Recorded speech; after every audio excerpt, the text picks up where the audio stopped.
wasteland. Beneath its sands lie significant deposits of gas and oil. The sand dunes in the Sahara can reach staggering heights of 160 to 180 meters, taller than a 70-story building. But what lies beneath this vast, sandy expanse? Why is there so much sand, and has it always been this way? Surprisingly, not too long ago, the Sahara was a flourishing, life-rich region. Something, however, changed drastically. Let's explore the basics. The Sahara stretches 400 kilometers from west to east and 800 to 1,200 kilometers from north to south, occupying 30% of the African continent. Its total area is a massive 8.6 million square kilometers, which surpasses the size of Brazil. Yet, contrary to popular belief, only 20% of the Sahara is covered by sand. The rest is primarily rocky terrain and cliffs. The sand, rocks, and stones of the Sahara conceal fascinating secrets that scientists have recently begun to uncover. For years, scientists theorized that the Sahara was once a verdant paradise, but lacked definitive proof, until recently. Beneath the desert's sands, researchers discovered a vast reservoir, the remnant of an ancient lake formed about 250,000 years ago when the Nile River breached a low channel near what is now Lake Nasser. This event flooded the eastern Sahara, creating a lake that at its peak spanned more than 108,000 square kilometers, making it significantly larger than Lake Erie and nearly double the size of Lake Michigan. Additionally, a smaller lake of about 48,000 square kilometers formed around the same time. The traces of these ancient lakes were first identified in 2010 by geologists from the U.S. National Air and Space Museum, led by Ted Maxwell. They utilized radar data from space shuttle missions to detect the contours of these prehistoric lakes beneath the Sahara's sands.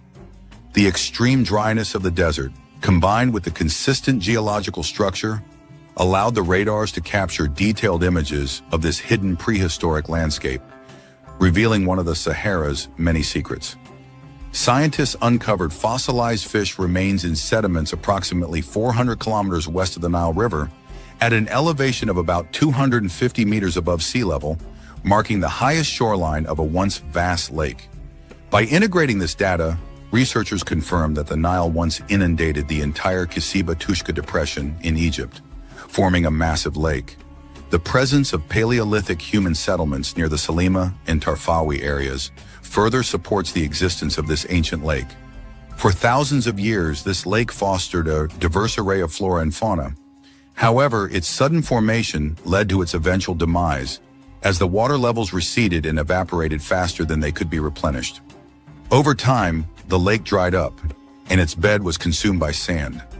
Despite the lake's disappearance, life continued to thrive in the region. Scientific studies indicate that as recently as 5,000 years ago, the Sahara was lush with vegetation and teeming with life. But why was this the case? In 2015, scientists provided a comprehensive explanation. The Nature Communications Journal published a groundbreaking article detailing new research. Using the pulsar-phased ray-type L-band synthetic aperture radar from Japan's ALICE Advanced Land-Observing Satellite, scientists discovered the bed of a large ancient river with an extensive network of tributaries. This river, known as the Tamanrosset River, was a massive paleo river believed to have flowed through West Africa as recently as 5,000 years ago, originating from the Atlas and Ahagar Mountains in modern Algeria. Named after the oasis town of Tamanrasset in Algeria, the river and its numerous tributaries spanned over 500 kilometers and emptied into the Atlantic Ocean near Mauritania. In ancient times, the Tamanrosset River Basin was rich in animal and plant life. However, over the course of 2,000 years, the river dried up completely. If it existed today, it would rank as the 12th longest river on Earth. Some scientists speculate that the river may have intermittently appeared and disappeared over the past 245,000 years, a period that coincides with the existence of the ancient lake in the region. Regardless, the Tamanrosset River was a crucial water source that transformed Central Africa into a thriving green paradise. Even today, traces of this ancient waterway remain, feeding the famous oases of the Sahara, with underground currents and reservoirs hidden beneath the sands. The story of the Sahara becomes even more fascinating when we delve deeper into its prehistoric past, millions of years ago. During the Mesozoic era, the waters of the Tethys Sea covered what is now the Sahara. In these ancient waters, ancestors of modern whales, known as Bilosaurus, thrived. Their massive fossilized remains were discovered during excavations at Wadi el-Hitan in Egypt. These bones, preserved on the ocean floor for millions of years, remained undisturbed until the ocean gradually receded and the seabed rose to become dry land. Due to the abundance of fossils from this ancient ocean, the Sahara is sometimes referred to as the Valley of the Whales. In addition to ancient marine creatures, the Sahara has also yielded the fossilized remains of one of the largest dinosaurs, the herbivorous sauropod. This giant, which measured 32 meters in length and weighed up to 60 tons, was a remarkable discovery that captivated the scientific community. However, even this significant find was overshadowed by the discovery of remains from a previously unknown species of ancient creatures. In 2016, archaeologists made a remarkable discovery in Egypt that captivated the scientific community. Led by Dr. Heshan Solam of Mansour University, a team of Egyptian and American paleontologists unearthed the fossilized bones of a creature named Mansurosaurus. This find caused a sensation, and in 2018, the fossils were officially classified as belonging to a new ancient species and genus, making it a significant breakthrough in the field of paleontology. While the Sahara's rich history of wildlife is fascinating, the most intriguing aspect is how humans managed to survive in these once flourishing regions. To uncover these stories, we must delve beneath the sands of the Sahara. Humans have inhabited the Sahara for thousands of years, adapting to the region's ever-changing climate. As conditions shifted, people migrated in and out, building and abandoning settlements over time.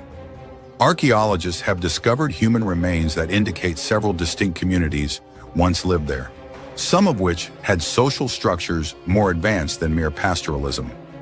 Regions like the Fayum lowlands, Nabta, and the Bir Kaseba oasis became habitable during periods of increased rainfall, allowing populations to flourish. Around the 10th millennium BC, people began migrating down the Nile and spreading across the eastern Sahara. By the 7th millennium BC, large socially organized settlements had developed in the area. Pottery found in Nabta, with the earliest examples dating to the 6th millennium BC, is adorned with intricate colored patterns, reminiscent of ceramics from the Nile Valley near Khartoum. These archaeological discoveries suggest that these communities had a more advanced level of social organization than those in the Nile Valley. Notably, several ancient megalithic structures have been uncovered in Nabta. These are believed to be archaeoastronomical monuments, similar to Stonehenge. One of these megalithic structures is thought to be a calendar circle, potentially one of the earliest in history. Astrophysicist Thomas J. Brophy and other scientists have proposed that these structures also had religious significance. Brophy suggests that the sacred symbols found in Nabta Playa date back to the 5th millennium BC, reflecting themes of great practical importance to nomadic life, such as cattle, water, death, the earth, the sun, and the stars. There are even more man-made structures of historical interest buried under the Sahara's sands. Among these are the fortresses built by the Garamantes, an ancient Saharan people mentioned by the historian Herodotus. The Garamantes inhabited much of the Sahara from around 200 BC to 700 AD, a time when the region was already a desert. Despite the harsh conditions, the Garamantes learned how to extract water from underground sources and built an extensive network of canals to irrigate their fields and farms, providing drinking water to their towns and fortresses. Their ingenuity allowed them to thrive in an environment that would have been uninhabitable for others. Three-dimensional satellite images allowed scientists to observe the smooth edges of ancient man-made channels concealed under the sands of the Sahara. Over time, as the climate became increasingly dry, these channels dried up, and the sands eventually swallowed the settlements. While speculation about extraterrestrial origins is the stuff of science fiction, the Sahara does preserve evidence of interplanetary events within its sands. One such relic is the rare mineral known as Libyan desert glass, found scattered across the barren dunes and rocky plateaus. Libyan desert glass, which consists of 98% silicon dioxide, SiO2, resembles ordinary broken glass with a yellow-green hue in various shades. This natural glass has been known since ancient times and was even used by the ancient Egyptians. One famous example is the scarab beetle amulet symbolizing fertility, which adorned Pharaoh Tutankhamun's medallion. This medallion was first discovered by British archaeologist Howard Carter during the excavation of Tutankhamun's tomb in 1922. The origins of Libyan desert glass remain a mystery. It has been dated to approximately 29 million years ago, but no definitive theory explains its formation. The prevailing hypothesis is that the glass was created by the intense heat generated during a meteorite impact on Earth. The glass contains high-temperature minerals like cristobalite, zirconia, ZrO2, and moissanite, SiC, which require temperatures exceeding 1,600 degrees Celsius to form, temperatures higher than those found in any naturally occurring igneous rock on Earth. Another theory, the comet hypothesis, suggests that Libyan desert glass could be the altered remnants of a comet's nucleus. However, this theory lacks sufficient evidence and has not gained widespread acceptance within the scientific community. Similarly, the meteorite impact hypothesis faced challenges due to the absence of nearby impact craters in most regions where Libyan desert glass is found. This changed in 2007 with the discovery of the Kibera crater, a 31-kilometer-wide impact site located approximately 100 kilometers from the areas where the glass is typically found. This crater may provide a plausible explanation for the origins of Libyan desert glass, although much remains to be studied. The Sahara Desert holds many more astounding secrets, one of the most remarkable being its transformation over time. In the distant past, this vast desert was a lush, green paradise, often compared to the Garden of Eden. Intriguingly, the Sahara might undergo a similar transformation in the future. According to Kathleen Johnson, an assistant professor of Earth System Science at the University of California, Irvine, the Sahara's green period, also known as the African humid period, was driven by changes in Earth's orbital rotation, a cyclical pattern that repeats every 23,000 years. Consequently, in as little as 10,000 years, the Sahara could once again become a verdant landscape. However, this prediction remains uncertain. The Sahara's fate, whether it transforms once more into a lush paradise or remains a desolate expanse, will be determined by our actions today. The sands of time continue to shift, and the future of this ancient land lies within our grasp. What comes next is a story yet to be told. Do we need deserts on the planet? Yes, we need deserts. Deserts might look like barren wastelands, but they are far from it. They host a wide variety of life, and though they're far apart, sand from the Sahara Desert is crucial for life in the Amazon rainforest. Vast stretches of land covered with sand, having little to no presence of life, and occasional silhouettes of camels on the backdrop of a setting sun across the dunes. These are the kind of images that pop to mind when someone hears or thinks of a desert. Regardless of the romanticism that these mental images possess, deserts are largely believed to be one of the most difficult places for any organism to live. Such apparent lifelessness, prevailing harsh environmental conditions, and the depressing emptiness has made people consider deserts to be both ecological and economic wastelands. However, there is no dearth of reasons as to why deserts should be considered as unique geographical and ecological features on the planet, and why we should think of these ecosystems as critical to life as we know it. Let's explore that a little bit. What kinds of deserts do we have on Earth? To understand the importance of desert ecosystems, we first need to know the different types of landscapes that fall under this umbrella term. True deserts are often defined by the presence of certain environmental conditions, such as less than 25 centimeters of average annual rainfall and high levels of evaporation of water from the soil. Under such a definition fall a whole range of habitats, some more apparent as deserts than others. Deserts of the world are largely classified into 4 distinct categories. Coastal deserts. It's a no-brainer that coastal deserts are large stretches of sandy areas located next to a sea or ocean and are typically more prevalent on the west coast of the continents. For example, the Atacama Desert in South America. Hot and dry deserts. These are deserts that offer the harshest climatic conditions of all. These are huge patches of land with rolling sand dunes and annual rainfall of less than 0. Huyu 20 centimeters. along with a very high rate of evapotranspiration. An example of this is the Sahara Desert in Africa. Semi-arid deserts. These are deserts with an average annual rainfall of 20 to 50 centimeters, which results in them being comparatively less arid and more favorable for vegetation than the previous category.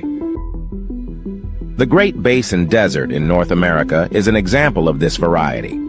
Cold deserts.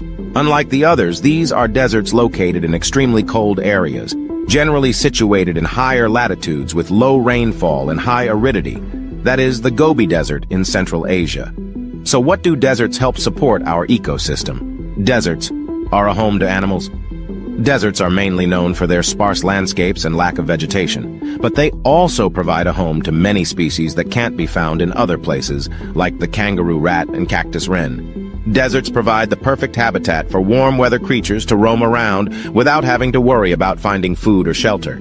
It's not uncommon for desert animals to deal with high levels of starvation during the summer months when prey is hard to find. 91 mammal species, 319 bird species, and 67 lizard species call deserts their home. Deserts provide a home for plants. Deserts are home to more than 25% of all plant species found on the planet. Many plants have adapted to survive the dry climate, which often includes extremely high levels of sunlight, little rain or snowfall, and very sandy soils. Despite their bleak appearance, deserts are lush with plant life. They provide a home for cacti and other plants that have evolved to survive in the harsh climate. Deserts are a home to people. They are home to more than 2 billion people who rely on their ecosystem for food security. Desert communities have developed their own culture and handicraft items that play a huge role in the local economy and trade with other cultures. They provide a habitable place for us due to the low population density and plentiful natural resources like oil reserves and minerals. Deserts are a good source of minerals. Despite their inhospitable nature, deserts are an important source of minerals. Deserts are known as mineral wastelands, as they have been used as a source of raw materials to make products like bricks, glass, and cement. They contain large deposits of useful minerals such as coal, copper, gold, iron ore, natural gas, and petroleum. Deserts are unique places of adventure. In addition to their mineral value, deserts also have a high rate of endemism for plants and animals. Due to the lack of water and other nutrients found in other habitats, desert species tend to be smaller or shorter than their counterparts in other ecosystems. Deserts are home to some unique creatures like lizards that can store water in their bodies, the camel that can go weeks without drinking water, and small mice that use their large incisors to stay hydrated by chewing on desert plants. Hence, the deserts provide tourists with an opportunity to explore new destinations. Desert vacations are now becoming more popular as people want to experience the desert's barren landscape and unique animals. Deserts are areas of endemism. Desert soils are nutrient poor, which contributes to the scarcity of plant life and animal species. The low rainfall, lack of water, and vegetation make them good places for scientists to research endangered species and their habitats. Deserts are located in just about every corner of the planet. They are found near the equator, in temperate regions, at higher elevations, in grasslands, in areas with high rates of precipitation, areas with extreme heat, and along rivers. Deserts are key for ecological studies. Deserts are especially good for studying the effects of climate change on animal life. Because deserts are mostly isolated from other habitats, their plant and animal species aren't as affected by outside factors like humans or deforestation. Deserts are also key study areas for scientists looking to research how different species of plants and animals can survive in harsh environments. Deserts are home to many interesting creatures that have adapted to the climate. Humans rely on desert ecosystems for survival as they provide shelter, energy, minerals, and trade opportunities. The deserts of the world are of great importance to the planet and its people. Deserts. In the age of humans, despite all these critical services that deserts provide, they haven't been spared from non-sustainable exploitation by humankind. Deserts harbor 13 of the 15 major mineral deposit types, as well as a considerable amount of mineral oil and natural gas. Many of these resources are harvested in a non-environmentally friendly manner, which leads to the overall degradation of these ecosystems. Large-scale mining, habitat conversions, and the establishment of solar power plants have all been done in the name of making deserts productive lands. However, these choices, coupled with climate change, have already affected the ecosystem in many detrimental ways. Currently, deserts are one of the most fragile and threatened ecosystems on Earth. Although the expansion of deserts into arid or semi-arid zones is alarming for the planet, a complete loss of deserts is neither wanted nor beneficial for the planet. The absence of deserts will not only impact global biodiversity in the form of species extinction, but will also bring catastrophic changes to the life and livelihood of the billion people who inhabit these spaces and impact the global economy. So as we said at the beginning of the video, yes, we need deserts. Thanks for watching. To stay updated on the latest discoveries, make sure to subscribe to my channel and turn on notifications. Imagine standing on the edge of a vast, unending desert, hiding a secret that could change everything we know. Picture this, the Sahara Desert, a boundless sea of golden sand stretching out as far as the eye can see. It's a place where the scorching sun reigns supreme, a place of relentless heat and howling winds. But beneath this harsh and unforgiving landscape lies a mystery that has been waiting to be unveiled. A team of intrepid scientists embarked on an expedition drawn to the Sahara by its enigmatic allure. Equipped with state-of-the-art technology and driven by insatiable curiosity, they set out to explore the uncharted depths of this desert. Every grain of sand could be a key, every dune a hidden door to a world unknown. The first signs of an unusual discovery began to take shape. The readings from their instruments were unlike anything they had encountered before. The data was perplexing, almost unbelievable. It was as if the desert itself was whispering secrets into their ears. Secrets that spoke of a time long forgotten. A sense of mystery and suspense hung in the air as thick and palpable as the desert heat. The scientists found themselves standing on the precipice of the unknown. Every new piece of information only deepened the enigma, and with each passing moment, the anticipation grew. The Sahara, known for its barren emptiness, was beginning to reveal a side of itself that no one had ever seen. Among the endless dunes, a story was being unearthed, a tale that had been silent for millennia. The desert was no longer just a desert. It was a puzzle waiting to be solved, a riddle begging to be answered. Every gust of wind, every shift in the sands seemed to resonate with the heartbeat of a secret that could redefine our understanding of the world, a secret that could change everything we thought we knew. The question loomed as vast and as profound as the desert itself. What could possibly be hiding under the sands of time? Beneath the relentless sun and shifting sands, a revelation was waiting to be unearthed. North, in the heart of the Sahara, where the arid dunes stretch as far as the eye can see, a team of intrepid scientists embarked on an expedition of unprecedented scale. Their mission was to probe the mysteries that lay beneath the desert's surface, deep within its ancient bosome. Days turned into weeks and weeks into months. The relentless desert sun bore down on them. The sands shifted beneath their feet, and the winds howled around them like a chorus of spectral voices. Yet they persevered, driven by the tantalizing promise of discovery. Their tools were simple yet effective, ground-penetrating radar to peer beneath the earth, handheld shovels to scrape away centuries of accumulated sand, and their own indomitable will to uncover the truth. Every day was a battle against the elements, a test of their resolve. But the allure of the unknown, the thrill of the chase, kept them going.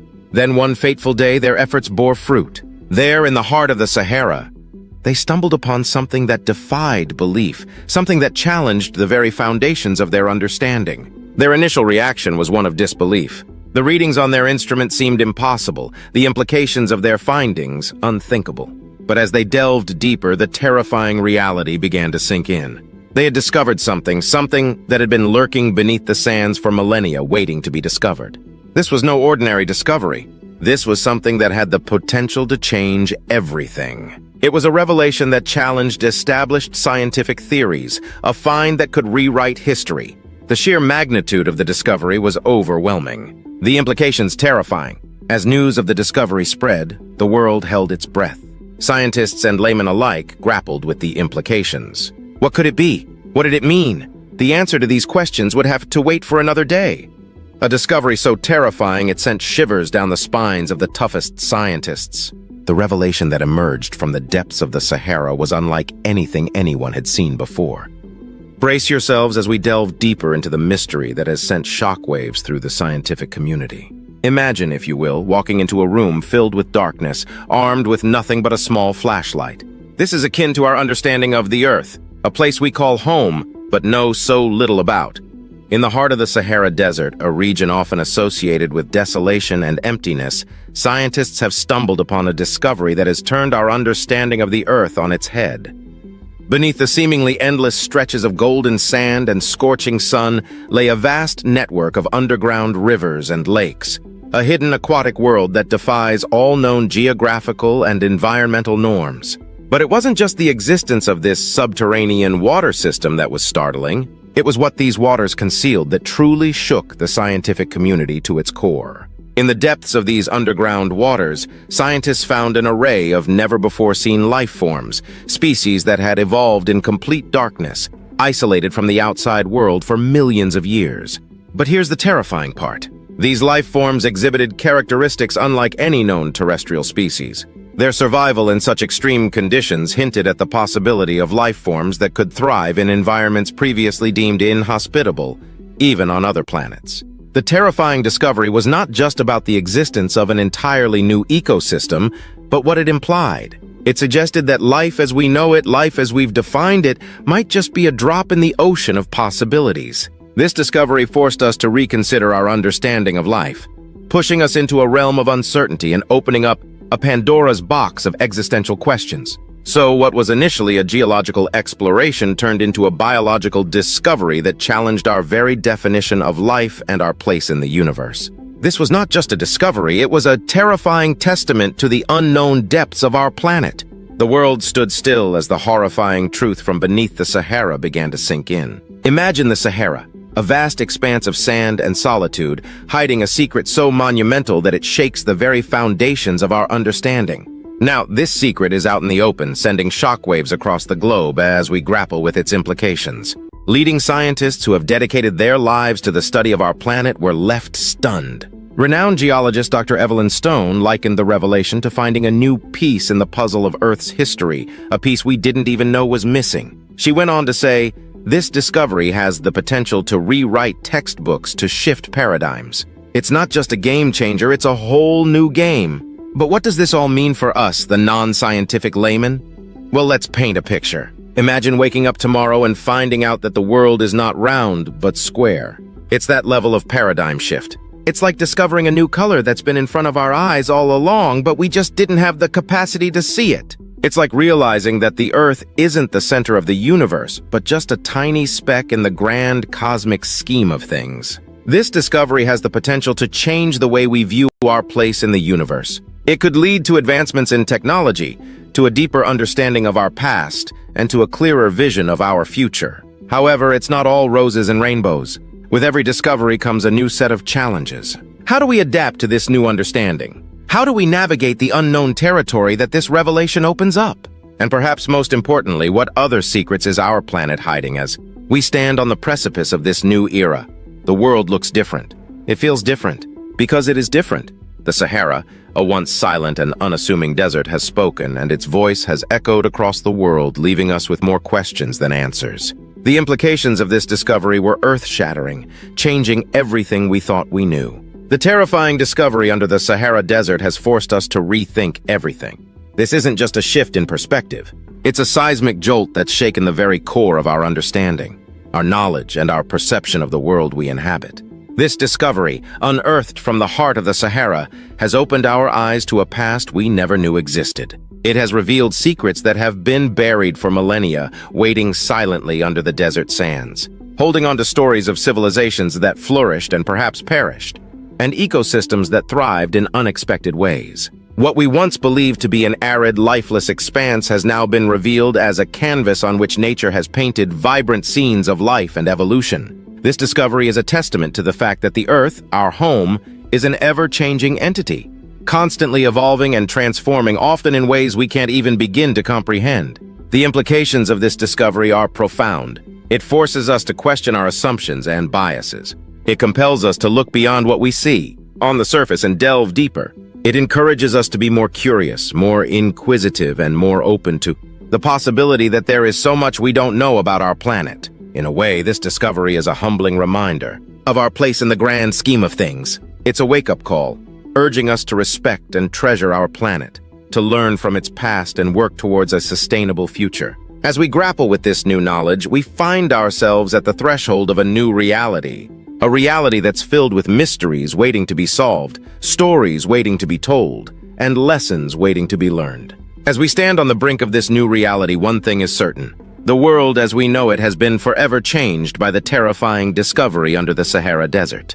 The Amazon, with its lush landscapes and diverse wildlife, has long captivated explorers and scientists alike. But my friends, what if I told you that hidden within this paradise is a secret so startling that it's sending shockwaves through the scientific community? What could be lurking beneath the surface of this seemingly serene wilderness? Scientists, armed with cutting-edge technology and an insatiable curiosity, have been delving into the mysteries of the Amazon rainforest. As they peel back the layers of greenery, they've stumbled upon a discovery that challenges our understanding of this vast ecosystem. What could it be that has left even the most seasoned researchers wide-eyed with astonishment? The answer lies in the microscopic world, a realm often overlooked in the grandeur of the Amazon. Beneath the towering trees and amidst the tangled undergrowth, a terrifying force has been silently at work. Hold on, because we're about to uncover the hidden truth that has left scientists trembling. As we delve deeper into the heart of this chilling revelation, the very fabric of the Amazon rainforest unravels to expose a hidden nightmare. Picture this. A group of intrepid scientists, armed with microscopes and determination, embark on a journey to reveal the secrets concealed within the very essence of the rainforest. What they uncover sends shockwaves through the scientific community and leaves us questioning the equilibrium of this once thriving ecosystem. We've been granted unprecedented access to the scientists at the forefront of this discovery, individuals whose faces mirror both fascination and fear. These are the men and women who, armed with scientific curiosity, ventured into the microscopic realm of the Amazon. What did they find that has left even the most seasoned researchers on edge? The answer lies in a microscopic predator, a silent assassin that has been preying on the unsuspecting inhabitants of the rainforest. The microscopic predator, previously unknown to science, reveals itself as a true terror of the unseen. These tiny but potent creatures disrupt the very foundation of the rainforest's delicate ecosystem. They operate as silent invaders, casting a shadow over the intricate dance of life that has unfolded for centuries beneath the towering canopy. Our investigative journey takes us closer to these minuscule menaces. Imagine, if you will, a microscopic realm teeming with life and death struggles. These predators, with their insidious tactics, infiltrate the unsuspecting microcosm of the Amazon, preying on organisms essential to the equilibrium of the entire ecosystem. It's a biological war playing out on a scale invisible to the human eye. The implications of this discovery are staggering. The microscopic predators are not only adept hunters, but also masters of adaptation, seamlessly integrating themselves into the delicate web of life. The once harmonious interactions between organisms are now disrupted, with potential consequences that stretch far beyond the microscopic realm. The question echoes through the rainforest. Can this unseen terror be contained? Or are we witnessing the unraveling of an ancient balance? As the scientists delve deeper into the impact of these microscopic predators, a nightmarish scenario unfolds. Picture the potential cascading effects throughout the food chain, as these unseen assassins upset the balance between prey and predator, herbivore and carnivore. The very foundation of the Amazon's biodiversity is at stake. The consequences are dire and far-reaching. The intricate tapestry of life in the Amazon, woven over millions of years, is threatened by a force so small yet so potent. The balance that has allowed this ecosystem to thrive is now on the precipice. The question lingers. Can the Amazon, with its resilient spirit, withstand this microscopic onslaught, or are we on the brink of witnessing an irreversible transformation? As we process the shocking nature of this discovery, one cannot help but ponder the broader implications for the entire rainforest ecosystem. The microscopic predators have unveiled a new chapter in the Amazon's story, one that challenges our understanding and compels us to confront the fragility of this ancient paradise. Join us in the next segment as we explore the ripple effects of this discovery, delving into the interconnected web of life in the Amazon and the potential consequences for its future. As we process the gravity of this discovery, the implications are vast. How does the presence of this microscopic predator reverberate through the rainforest, affecting not only the inhabitants but also the very essence of this vital ecosystem? We've reached out to experts in ecology and environmental science to understand the ripple effect of this discovery. The interconnected web of life in the Amazon is delicate, and any disturbance can send shockwaves through the entire system. How will the introduction of this microscopic predator impact the biodiversity we hold so dear? Imagine a domino effect, a cascade of changes that could alter the very fabric of the rainforest. From the smallest insects to the largest predators, every creature plays a vital role. The question now becomes, can the Amazon adapt to this new threat? Or are we witnessing the beginning of a cataclysmic chain of events? Navigating the profound implications of this microscopic revelation, our voyage directs us to a critical juncture, the future of the Amazon rainforest. How will this revelation shape the destiny of this vital ecosystem? Are we standing on the precipice of an ecological crisis, or can our understanding of this discovery guide us towards solutions that preserve and protect the Amazon? Our exploration into the potential consequences of the microscopic predators leaves us at a crucial juncture. The Amazon, with its unparalleled biodiversity and ecological significance, is at a crossroads. To unravel this complex tapestry of life, we turn to experts on the front lines of conservation efforts, who are tirelessly working to safeguard the future of this irreplaceable ecosystem. We've engaged with dedicated individuals who have devoted their lives to understanding and preserving the Amazon. Their commitment is unwavering, but the challenges are monumental. How can we navigate the delicate balance between human activities and the needs of the rainforest? What solutions are being proposed to mitigate the impact of the microscopic predators and ensure the longevity of this natural wonder? The fate of the Amazon is intertwined with our collective actions. Conservationists stress the importance of preserving and restoring the habitats within the rainforest. Reforestation efforts, sustainable land use practices, and initiatives to curb deforestation are crucial components of the fight to protect the Amazon's fragile ecosystems. How can we, as stewards of the Earth, contribute to these efforts and make a positive impact? It's not just the responsibility of scientists and conservationists, it's a call to action for all of us. Every individual can play a role in protecting the Amazon and ensuring a sustainable future. By making conscious choices in our daily lives, supporting ethical and sustainable practices, and raising awareness, we contribute to the collective effort needed to preserve the lungs of our planet. However, the challenges facing the Amazon are not confined to national borders. The rainforest spans multiple countries, each with its unique set of circumstances and priorities. International collaboration becomes paramount. How can nations work together to address the threats facing the Amazon? What role does global cooperation play in ensuring the survival of this extraordinary ecosystem? Collaboration is the key. Governments, NGOs, and international organizations must unite to develop comprehensive strategies for the protection and sustainable management of the Amazon rainforest. The microscopic predators have underscored the fragility of this vast ecosystem, emphasizing the need for a coordinated global response. As we contemplate the future of the Amazon, one question looms large. Can we, as a global community, rise to the occasion and safeguard this invaluable treasure for future generations? The answer lies not only in scientific advancements, but in our collective will to enact meaningful change. The Amazon's destiny is in our hands, and the time to act is now. Let's draw inspiration from success stories where conservation efforts have made a difference. There is hope, and it lies in our ability to adapt, innovate, and commit to the preservation of our planet's most precious ecosystems. The Amazon, with all its mysteries and microscopic challenges, has endured for millennia. Now it calls upon us to be the guardians of its legacy. As we conclude this chapter of our journey into the heart of the Amazon rainforest, the path forward is clear. It requires collective responsibility, unwavering commitment, and a deep respect for the delicate dance of life within this ancient paradise. Thanks for watching. To stay updated on the latest discoveries, make sure to subscribe to my channel and turn on notifications. The Mariana Trench is the deepest oceanic trench on Earth and home to the two lowest points on the planet.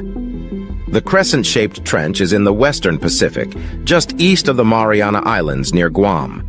The region surrounding the trench is noteworthy for many unique environments, including vents bubbling up liquid sulfur and carbon dioxide, active mud volcanoes, and marine life adapted to pressures 1,000 times that at sea level. The Challenger Deep, in the southern end of the Mariana Trench, is the deepest spot in the ocean. Its depth is difficult to measure from the surface, but in 2010, the National Oceanic and Atmospheric Administration used sound pulses sent through the ocean and pegged the Challenger Deep D at 36,070 feet, 10,994 meters. A 2021 estimate using pressure sensors found the deepest spot in Challenger Deep was 35,876 feet, 10,935 m. Other modern estimates vary by less than 1,000 feet, 305 m. The ocean's second deepest place is also in the Mariana Trench. The Sirena Deep, which lies 124 miles, 200 kilometers to the east of Challenger Deep, is a crushing 35,462 feet deep, 10,809 m. By comparison, Mount Everest stands at 29,026 feet, 8,848 m above sea level, meaning the deepest part of the Mariana Trench is 7,044 feet, 2,147 m deeper than Everest is tall. The Mariana Trench is 1,580 miles, 2,542 kilometers long, more than 5 times the length of the Grand Canyon. However, the narrow trench averages only 43 miles, 69 kilometers wide. Because Guam is a United States territory and the 15 northern Mariana Islands are governed by a U.S. Commonwealth, the U.S. has jurisdiction over the Mariana Trench. In 2009, former President George W. Bush established the Mariana Trench Marine National Monument, which created a protected marine reserve for the approximately 195,000 square miles, 506,000 square km of seafloor and waters surrounding the remote islands.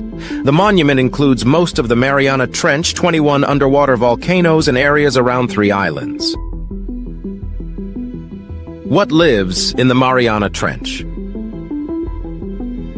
Recent scientific expeditions have discovered surprisingly diverse life in these harsh conditions. Animals living in the deepest parts of the Mariana Trench survive in complete darkness and extreme pressure, said Natasha Gallo, a doctoral student at the Scripps Institution of Oceanography, who has studied video footage from filmmaker James Cameron's 2012 expedition into the trench. Food in the Mariana Trench is extremely limited because the deep gorge is far from land. Terrestrial plant material rarely finds its way into the bottom of the trench, Gallo told Live Science, and dead plankton sinking from the surface must drop thousands of feet to reach Challenger Deep. Instead, some microbes rely on chemicals, such as methane or sulfur, while other creatures gobble marine life that's below them on the food chain.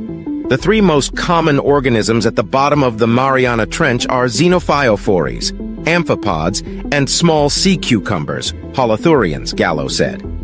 These are some of the deepest holothurians ever observed, and they were relatively abundant, Gallo said. The single-celled xenophyophores resemble giant amoebas, and they eat by surrounding and absorbing their food. Amphipods are shiny, shrimp-like scavengers commonly found in deep-sea trenches. How they survived down there was a bit of a mystery because amphipod shells dissolve easily in the high pressures of the Mariana Trench. But in 2019, Japanese researchers found that at least one species of the Mariana Trench dwellers uses aluminum extracted from seawater to shore up its shell. During Cameron's 2012 expedition, scientists also spotted microbial mats in the Sirena Deep, the zone east of the Challenger Deep. These clumps of microbes feed on hydrogen and methane released by chemical reactions between seawater and rocks. One of the region's top predators is a deceptively vulnerable-looking fish. In 2017, scientists reported they had collected specimens of an unusual creature dubbed the Mariana snailfish, which lives at a depth of about 26,200 feet, 8,000 m. The snailfish's small, pink, and scaleless body hardly seems capable of surviving in such a punishing environment. But this fish is full of surprises, researchers reported in a study published that year in the journal Zootaxa. The animal appears to dominate in this ecosystem, going deeper than any other fish and exploiting the absence of competitors by gobbling up the plentiful invertebrate prey that inhabit the trench, the study authors wrote. Is the Mariana Trench polluted? Unfortunately, the deep ocean can act as a potential sink for discarded pollutants and litter. In a study published in 2017 in the journal Nature Ecology and Evolution, a research team led by scientists at Newcastle University in the United Kingdom showed that human-made chemicals that were banned in the 1970s are still lurking in the deepest parts of the ocean. While sampling amphipods, shrimp-like crustaceans, from the Mariana and Kermadec trenches, the researchers discovered extremely high levels of persistent organic pollutants, POPs, in the organism's fatty tissues. These included polychlorinated biphenyls, PCBs, and polybrominated diphenyl ethers, PBDEs, chemicals commonly used as electrical insulators and flame retardant, according to a study published in the journal Nature Ecology and Evolution. These POPs were released into the environment through industrial accidents and landfill leakages from the 1930s until the 1970s, when they were finally banned.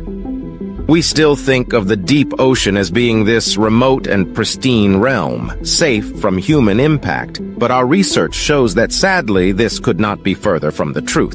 Lead study author Alan Jameson, a senior lecturer in marine ecology at Newcastle University, said in a statement, "In fact, the amphipods in the study contained levels of contamination similar to that found in Suruga Bay, one of the most polluted industrial zones of the Northwest Pacific. Since POPs cannot degrade naturally, they persist in the environment for decades, reaching the bottom of the ocean by way of contaminated plastic debris and dead animals. The pollutants are then carried from creature to creature through the ocean's food chain, eventually resulting in chemical concentrations far higher than surface-level pollution. The fact that we found such extraordinary levels of these pollutants in one of the most remote and inaccessible habitats on Earth really brings home the long-term, devastating impact that humankind is having on the planet," Jameson said in the statement. Nor is the Mariana Trench immune from the plastic pollution that invades the world's oceans. A 2018 paper in the journal Geochemical Perspectives found that microplastics were alarmingly common in the lowest waters of the Mariana Trench, indicating that these plastics filter through the ocean to concentrate at its deepest points. What scientists found in the Mariana Trench. Scientists exploring a marine trench near Japan were astonished to find a fish in one of the deepest parts of the ocean, at 8,336 meters, about 5 miles below the surface. The tadpole-shaped translucent creature is a type of snailfish, and it's probably the deepest fish anyone will ever find. They can't really go any deeper, says deep-sea scientist Alan Jameson of the University of West Australia, who led the team that made the discovery. The previous record holder, a juvenile snailfish seen in the Mariana Trench, was filmed at a depth of 8,178 meters in 2017. Fish withstand the high pressures of extreme depths because of compounds called osmolytes in their cells. Osmolyte concentrations increase at greater depths to ensure that fish cells don't shrink too much at such bone-crushing pressures. But these compounds reach their maximum concentration at around 8,400 meters. So that's the theoretical limit of fish physiology. If anyone does find fish deeper than this, it will not be by much, Jameson says. Ichthyologist Prasanta Chakrabarty, curator of fishes at Louisiana State University's Museum of Natural Science, is impressed that the fish, a species in the genus Pseudoliparus, could survive so far down, where the water pressure is 800 times that of the surface. At that depth, everything from gas exchange for breathing to nearly every physiological function seems impossible, he says. I can barely swim to the bottom of a swimming pool without my ears popping. Jameson's team discovered the snailfish in August 2022 at the bottom of the Izu-Ogasawara Trench, near the main islands of Japan. The team was using crewed and uncrewed underwater vehicles to explore deep ocean trenches, and the Izu-Ogasawara connects in the south to the deepest, the Mariana Trench. The deepest parts of the Japanese trench are slightly warmer than the Mariana, reaching about 1.7 degrees Celsius, 35 degrees Fahrenheit, Jameson says. The warmer water seems to be why the snailfish survive. Osmolytes are less effective at low temperatures, and these snailfish are living near the edge of what's possible.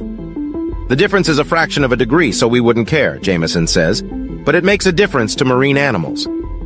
To photograph the fish, researchers on board the DSSV pressure drop sent down a lander, an autonomous underwater vehicle equipped with cameras, lights, and batteries, along with a weight to carry the contraption to the sea floor.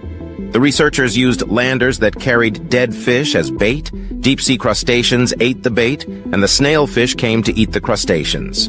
The lander that made the finding photographed a single juvenile snailfish at 8,336 meters. Though the team couldn't identify the type of snailfish, two others from the species Pseudoliparus belyaevi were caught in baited traps nearby, at a depth of 8,022 meters. More than 400 species of snailfish are known from shallow waters to extreme depths, and each species adapts to where it lives, Jameson says. Each trench has its own snailfish in it, he says. Once they've evolved to cope in a trench, they cannot decompress to get from one trench to another. In an email to Scientific American, ichthyologist Dahiana Arkila, curator of marine vertebrates at the University of California, San Diego's Scripps Institution of Oceanography, noted the part played by technology in the discovery. Rovers and landers will gain a deeper understanding of the unexplored regions of our planet's oceans, she wrote. Thanks for watching. To stay updated on the latest discoveries, make sure to subscribe to my channel and turn on notifications.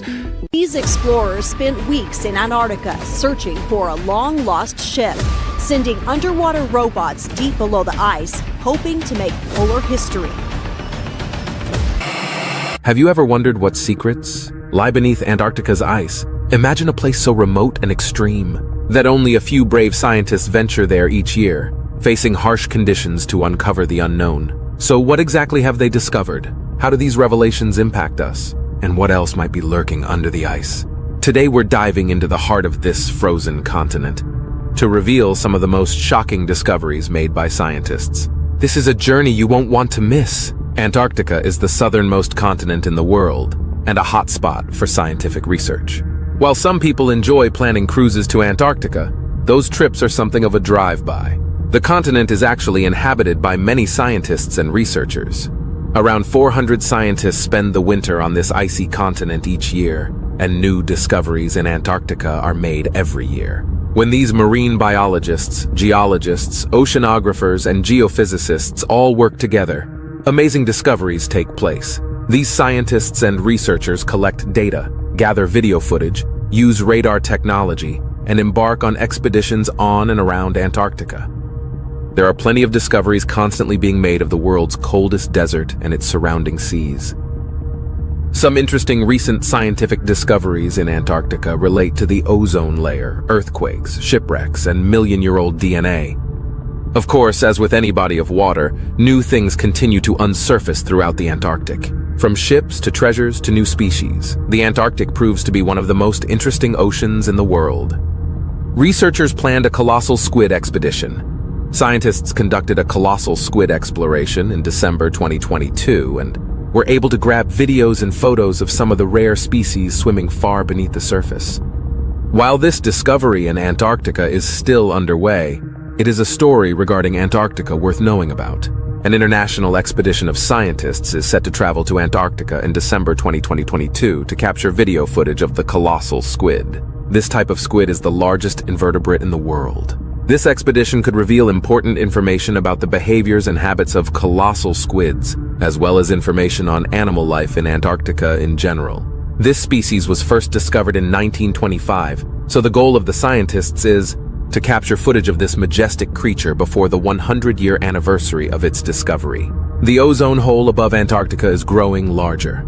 The ozone layer's hole above Antarctica has grown larger, exposing the continent to warmer temperatures from the sun. This next discovery in Antarctica relates to the ozone layer, or the layer found in Earth's stratosphere that essentially protects the Earth from the sun's harmful UV rays. In the fall of 2022, scientists discovered that the hole in the ozone located above Antarctica is the largest it has ever been, with the hole measuring larger than the size of the entire United States. With global warming and a depleting ozone layer, many people worry about Antarctica's future. It makes you wonder what Antarctica would look like if all the ice melted. While scientists are worried about climate change, NASA scientist Paul Newman says that, in general, this hole in the ozone should hopefully grow smaller over time. Changing seasons were linked to change in ice sheet movement. Due to changing weather and seasonal climate, ice sheets have been moving through the Arctic at faster speeds. The glaciers in Antarctica are subject to ice draining and movement. The University of Cambridge researchers and NVO discovered in Antarctica during the fall of 2022 that these ice movements and draining are linked to changes in seasons. For example, it was revealed that during the Arctic summer, ice shelf movement and ice flow sped up by 15%. The scientific team used images from satellites to analyze ice flow and draw conclusions about the relation between the change in seasons and the change in ice movement. Earthquake swarms were detected in Antarctica. Scientists discovered earthquake swarms along the Shetland Plate and Antarctic Plate in 2020 and 2021. When people think of earthquakes, they likely picture the Ring of Fire, an area in the Pacific Ocean prone to tectonic plate friction. A series of earthquakes was recently discovered all the way in Antarctica, the southernmost continent.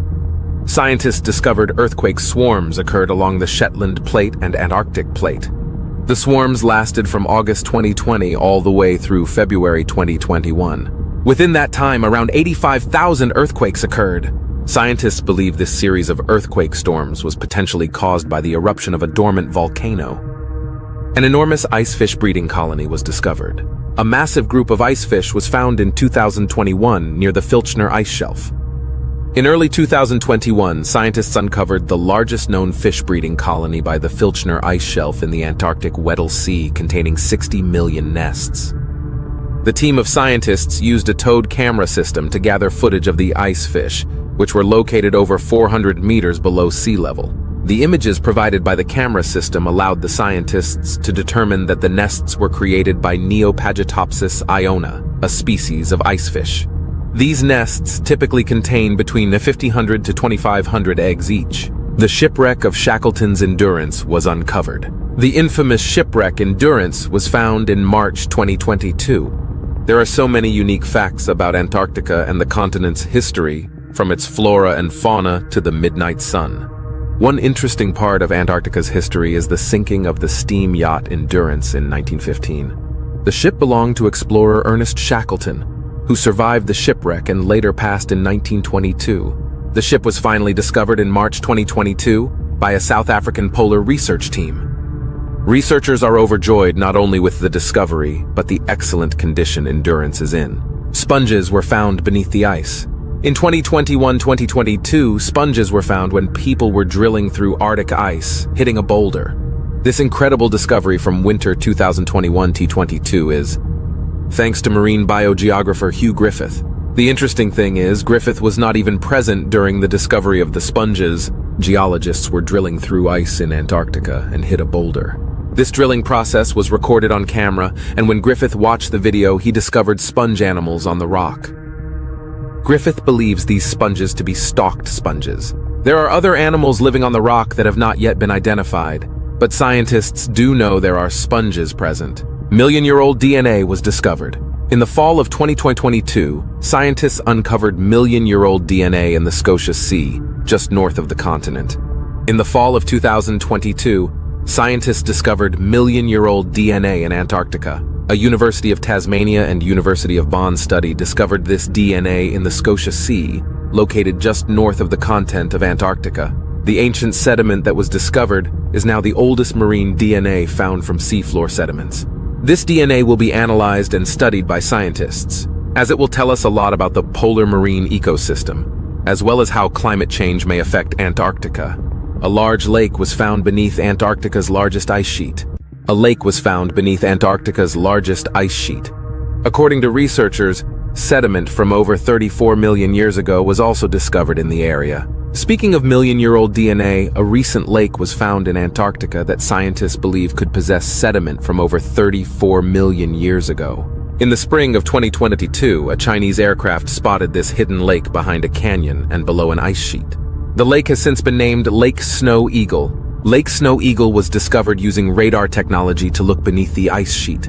Finding this lake is extremely impressive, as scientists have been flying and using radar over the area for 3 years prior to the discovery. Hidden life was discovered under Antarctica's Larsen Ice Shelf. An underwater ecosystem was found in a river beneath the Larsen Ice Shelf. In June 2022, an underwater ecosystem was discovered in a river beneath the Larsen Ice Shelf in Antarctica. This discovery was made by New Zealand scientists when they drilled through the shelf and filmed the icy water below. The video footage revealed shrimp-like creatures swimming about in their underwater habitat. Scientists noticed a groove in the ice shelf, noting that this unique shape meant there was a river running beneath the ice. Upon investigation, the creatures were found about 1,640 feet below the surface of the ice. The new deepest point was mapped. Scientists and oceanographers have recently mapped the Factorian Deep, the Arctic's current deepest point. The deepest point of the seafloor around Antarctica is called the Factorian Deep. In 2022, the most detailed view of these depths was given, with the ocean extending some 24,400 feet, which is 7,437 m. The Factorian Deep was only discovered in 2019, but it and its surrounding area have just been mapped. The deep covers a large area, and it is hoped the research will lead to the discovery of new hotspots for marine life. Seemingly impossible phytoplankton blooms. Phytoplankton blooms have been found in the deeper waters of Antarctica. There is still much to learn about the life that calls the waters around Antarctica home. One of the seemingly impossible discoveries was that of a phytoplankton blooming deep in the ocean. It was found in both of the world's polar regions. Previously, it had been thought there wasn't enough light there for the phytoplankton to survive. Now it seems that algae can thrive with as little as 1% of the light found on the surface. Bye-bye iceberg. One of the world's largest icebergs, A76A, has decided to leave the Arctic, breaking away from its once stationary positioning. Climate change is having a big impact on parts of Antarctica's ice sheets, leading to some of them breaking up. It was found that the world's largest iceberg, called A76A, has decided to leave Antarctica. Satellite imagery shows it floating up in the mouth of the Drake Passage and has begun its journey away from Antarctica. The hunk of ice is around 84 miles long and 16 miles wide. Clues to the survival of microbes under the ice. New evidence shows that microbes feast on ancient carbon, which has been exposed through climate change. It has been a mystery how microbes manage to survive in lakes deep under the ice of Antarctica. But now, new evidence and new discoveries in Antarctica are helping to shed light on that, revealing that the microbes feast on ancient carbon. Scientists have found the bacteria in a buried lake in West Antarctica are feeding on carbon that seawater left behind thousands of years ago. Not all the ancient mysteries of Antarctica date back to the dinosaurs. Some date back to the last ice age. A buried flying saucer, really. A saucer-shaped discovery was made in Antarctica, with one being found by explorers in the water. This one is, of course, a joke. No alien flying saucers have ever been discovered in the ice in Antarctica, nor are they likely to ever be discovered. If one would like to find a flying saucer, one will need to somehow get into Area 51. There are certainly enough little green man-themed restaurants and shops in Roswell, New Mexico, to convince passers-by that an unfortunate flying saucer met its end in the remote American town. The hole in the pole grew deeper. A large hole in the Antarctic Ocean was recently discovered. Something that has been interesting for scientists for many years is the mysterious hole that was found in the South Pole, aka Antarctica. A mysterious hole larger than Maryland has reappeared in the middle of Antarctica after 42 years. Of course, this could simply be the ice shifting and changing due to heat and climate changes, but it's still an oddball discovery. Generally, holes without ice or land don't make their way into a busy Antarctic region, so this is certainly something to keep an eye on. Furthermore, the hole was the largest ice break observed in that region for decades, spanning a whopping 13,000 square miles in size. This is projected to get larger as the ice melts and moves, so we'll keep with that story. We hope you found these discoveries from Antarctica's hidden secrets. To stay updated with our latest videos, please subscribe and turn on the notification bell. Share your thoughts and suggestions for future topics in the comments below. Explore our channel for more amazing content. Thanks for watching, and until next time. Mars has captivated humans since we first set eyes on it as a star-like object in the night sky. Early on, its reddish hue set the planet apart from its shimmering siblings, each compelling in its own way, but none other tracing a ruddy arc through Earth's heavens. Then, in the late 1800s, telescopes first revealed a surface full of intriguing features, patterns, and landforms that scientists at first wrongly ascribed to a bustling Martian civilization. Now, we know there are no artificial constructions on Mars, but we've also learned that, until 3.5 billion years ago, the dry, toxic planet we see today might have once been as habitable as Earth. Since the 1960s, humans have set out to discover what Mars can teach us about how planets grow and evolve, and whether it has ever hosted alien life. So far, only uncrewed spacecraft have made the trip to the Red Planet, but that could soon change. NASA is hoping to land the first humans on Mars by the 2030s, and several new missions are launching before then to push exploration forward. Here's a look at why these journeys are so important, and what humans have learned about Mars through decades of exploration. Why explore Mars? Over the last century, everything we've learned about Mars suggests that the planet was once quite capable of hosting ecosystems, and that it might still be an incubator for microbial life today. Mars is the fourth rock from the Sun, just after Earth. It is just a smidge more than half of Earth's size, with gravity only 38% that of Earth's. It takes longer than Earth to complete a full orbit around the Sun, but it rotates around its axis at roughly the same speed. That's why 1 year on Mars lasts for 687 Earth days, while a day on Mars is just 40 minutes longer than on Earth. Despite its smaller size, the planet's land area is also roughly equivalent to the surface area of Earth's continents, meaning that, at least in theory, Mars has the same amount of habitable real estate. Unfortunately, the planet is now wrapped in a thin carbon dioxide atmosphere and cannot support Earth-like life forms. Methane gas also periodically appears in the atmosphere of this desiccated world, and the soil contains compounds that would be toxic to life as we know it. Although water does exist on Mars, it's locked into the planet's icy polar caps and buried, perhaps in abundance, beneath the Martian surface. Today, when scientists scrutinize the Martian surface, they see features that are unquestionably the work of ancient flowing liquids, branching streams, river valleys, basins, and deltas. Those observations suggest that the planet may have once had a vast ocean covering its northern hemisphere.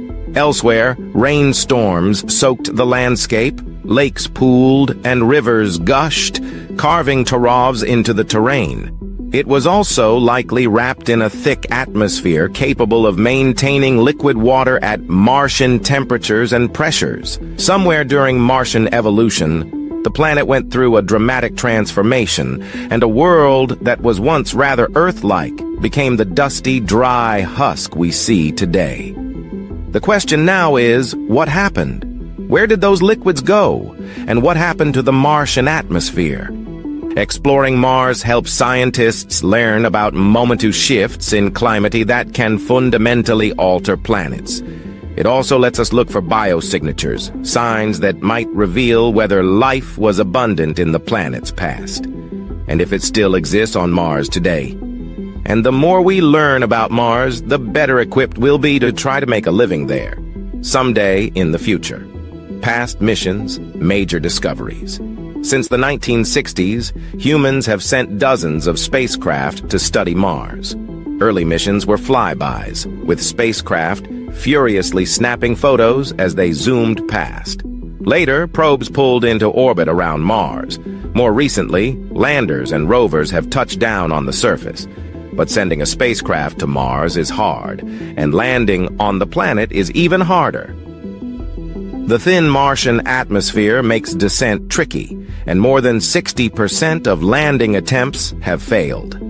So far, 4 space agencies, NASA, Russia's Roscosmos, the European Space Agency, ESA, and the Indian Space Research Organization, ISRO, have put spacecraft in Martian orbit.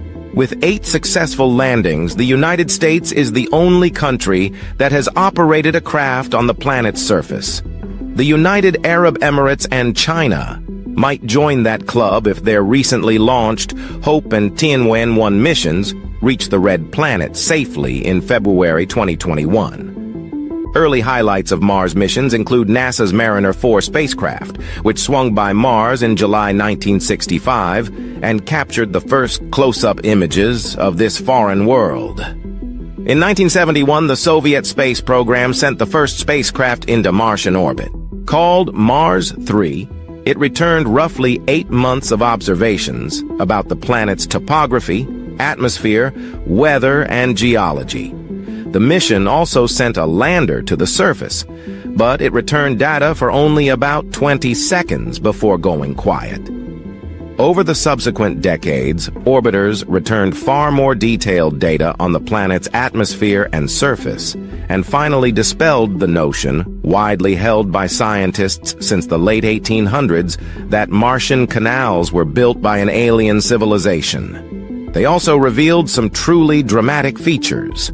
The small world boasts the largest volcanoes in the solar system and one of the largest canyons yet discovered, a chasm as long as the continental United States. Dust storms regularly sweep over its plains, and winds whip up localized dust devils. In 1976, NASA's Viking 1 and 2 became the first spacecraft to successfully operate on the planet's surface, returning photos until 1982. They also conducted biological experiments on Martian soil that were designed to uncover signs of life in space. But their results were inconclusive, and scientists still disagree over how to interpret the data. NASA's Mars Pathfinder mission, launched in 1996, put the first free-moving rover, called Sojourner, on the planet. Its successors include the rover's Spirit and Opportunity, which explored the planet for far longer than expected and returned more than 100,000 images before dust storms obliterated their solar panels in the 2010s. Now, 2 NASA spacecraft are active on the Martian surface. InSight is probing the planet's interior, and it has already revealed that Mars quakes routinely rattle its surface. The Curiosity rover, launched in 2012, is also still wheeling around in Gale Crater, taking otherworldly selfies and studying the rocks and sediments deposited in the crater's ancient lakebed.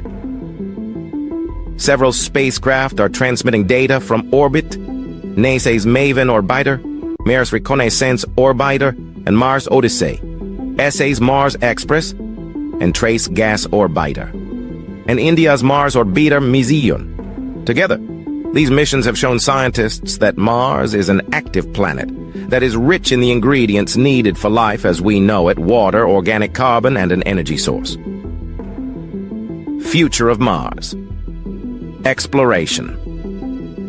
Once every 26 months, Earth and Mars are aligned in a way that minimizes travel times and expense, enabling spacecraft to make the interplanetary journey in roughly half a year. Earth's space agencies tend to launch probes during these conjunctions, the most recent of which happens in the summer of 2020. 3 countries are sending spacecraft to Mars during this window. The United Arab Emirates, which launched its Hope spacecraft on July 20th and will orbit Mars to study its atmosphere and weather patterns.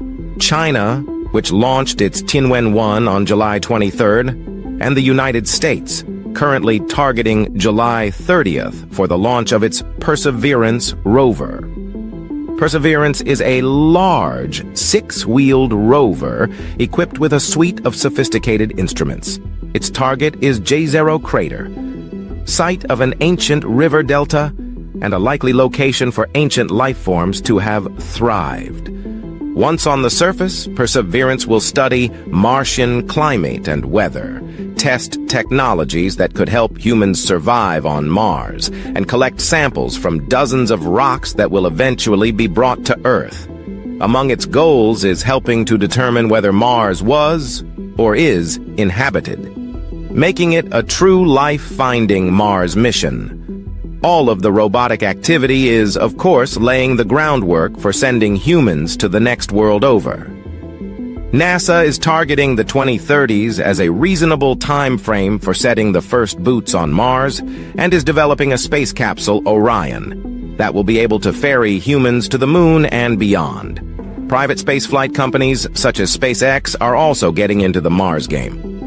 SpaceX CEO Elon Musk has repeatedly said that humanity must become a multiplanetary species if we are to survive.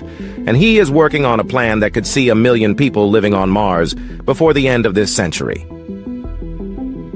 Soon, in one way or another, humanity may finally know whether our neighboring planet ever hosted life, and whether there's a future for our species on another world. Thanks for watching. To stay updated on the latest discoveries, make sure to subscribe to my channel and turn on notifications. While Earth is honestly the best place for us to live in the solar system, what about other options?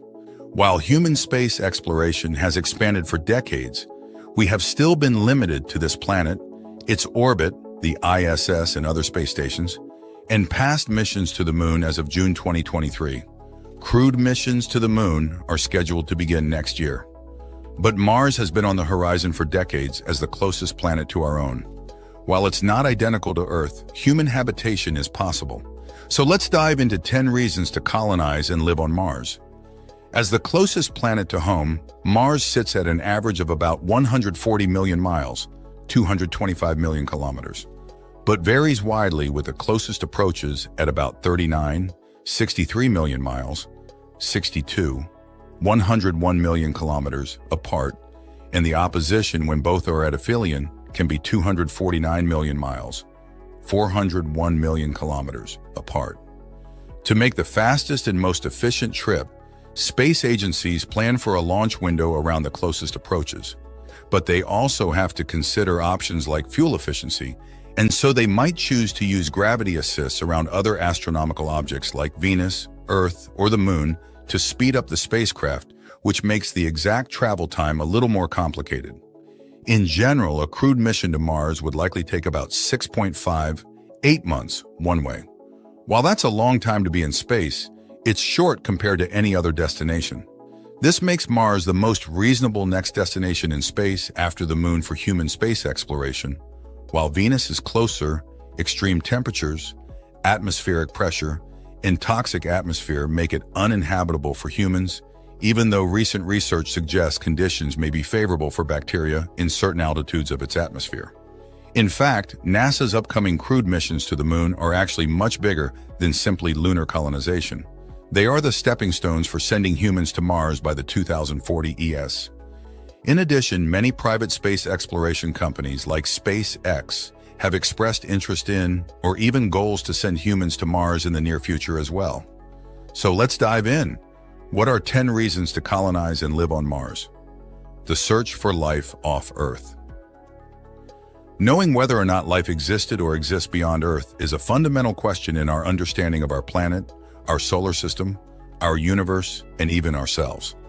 As the closest planet to us, Mars is a prime destination to explore this question. In addition, it is the most similar planet to us in the solar system. In fact, evidence suggests Mars used to be covered in water, warmer, and hosted a thicker atmosphere which would make it a much more potentially habitable environment in its past. There is even a theory that life on Earth could have come from rocks rich with microorganisms ejected from Mars and landed on Earth, the Mars life theory. Martian rocks have been found on Earth as meteors from asteroids and the Moon have, though none of these contain signs of life.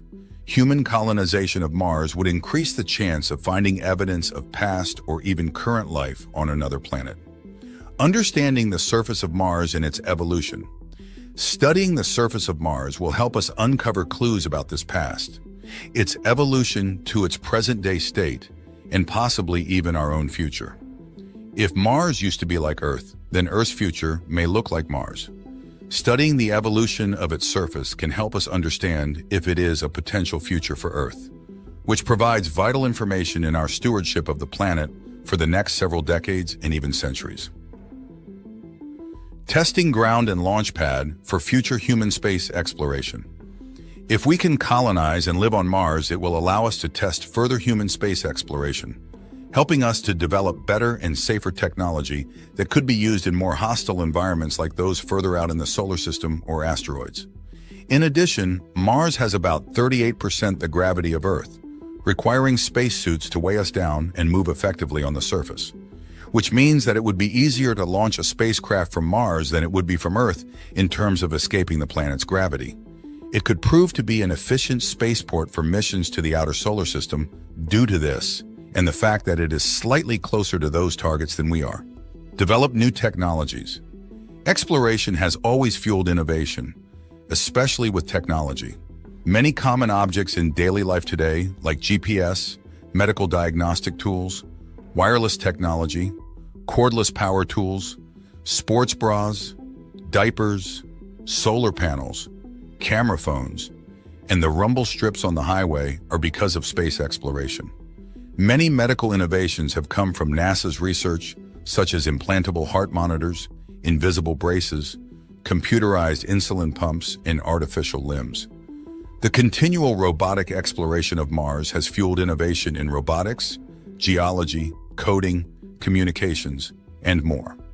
In the words of Mary Roach in Packing for Mars, if it's cordless, fireproof, lightweight and strong, miniaturized, or automate, chances are good NASA has had a hand in the technology. The challenge of sending humans to live on Mars will push us to create new innovations that will not only help the Mars dwellers, but us here at home. When the space race started, most people wouldn't have even dreamed of some of the technology we have today because of human space exploration. Who knows what we will create in the service of living on Mars that will have a daily impact on future generations, both there and here. Encourage space tourism. We've talked about the current feasibility and cost of going to space today, including after you've died, along with the pros and cons of space tourism in general. We are already sending humans into space at an increasing rate and lower costs, though it's often still out of reach for the average person as of 2023. The goal of colonizing Mars fuels innovations in space tourism and vice versa. As we plan for and eventually send the first humans to Mars, their innovations and tests of these technologies will help us improve space tourism closer to home, making it more accessible and safer for everyone. Just as the airplane used to be an extravagance only for the wealthy, space tourism will become more and more available to the average person as human space exploration continues. Offer space mining opportunities. The idea of mining minerals and chemical compounds from astronomical objects like the moon, asteroids, and planets has been suggested and studied time and time again, especially to fill the growing needs of the technology sector. Whether this truly solves our issue of non-renewable resources or simply elongates our timeline is another matter. However, colonizing Mars could help us better understand how to safely and efficiently harvest valuable materials on the Martian surface and beyond. One of the pieces of equipment on the Perseverance rover, the Mars Oxygen Experiment, or MOXIE, is working on converting Martian carbon dioxide into oxygen and is paving the way to help humans live and work on Mars. Advancing science in general. There are the obvious areas of scientific advancement from human space exploration that have already been discussed: search for life, planetary evolution, technology, etc. But the beauty about science is that it's all interconnected. When we push the boundaries of one area of science, we often make discoveries that impact other areas of science. Exploring and living on a planet other than our own will help us better understand astronomy, physics, and geology, as well as less expected areas such as biology, neurology, and psychology, as humans have to deal with living in isolation, not just from people, but from many of the comforts of life we have become accustomed to. Another point to note is that many advocate that scientific discovery would happen much faster if humans were on Mars as opposed to just robots. While robots can do an immense amount of research, there is something special about the human brain and its ability to make connections and be creative, ensuring our survival. An obvious reason that is often brought up when discussing sending humans to and colonizing Mars is using it as a second home. If we have humans on planets other than Earth, it provides us with a backup home, so to speak, if something were to happen to Earth. If a meteor like the one that took out the dinosaurs collided with Earth, having humans on Mars would preserve our species. We also know that side effects of human advancement have negatively impacted the environment, which could make human life more difficult or even impossible in the future. Having Mars as a second option to slowly move people to could help preserve our species, though many advocate we shouldn't doom Mars to the same fate by colonizing it before we understand how to care for our own planet sustainably. While Mars has many differences that would make life difficult for humans, that is the atmosphere, lower gravity, lack of easy, reliable access to water, etc., it is the best option in the solar system currently. Advancing as a species, just as exploration fuels all kinds of scientific discovery, it can help us as a species to advance and become better in a variety of ways. It inspires generations young and old to pursue new career paths. It forces us to consider our humanity and our home. It forces us to reconsider philosophy. When we better understand the solar system and the universe, it helps us better see just how special our corner of space is and helps us see our similarities instead of our differences in terms of other humans. Political and economic leadership in changed space exploration is fueled by policy, and in turn, a country can be fueled by space exploration.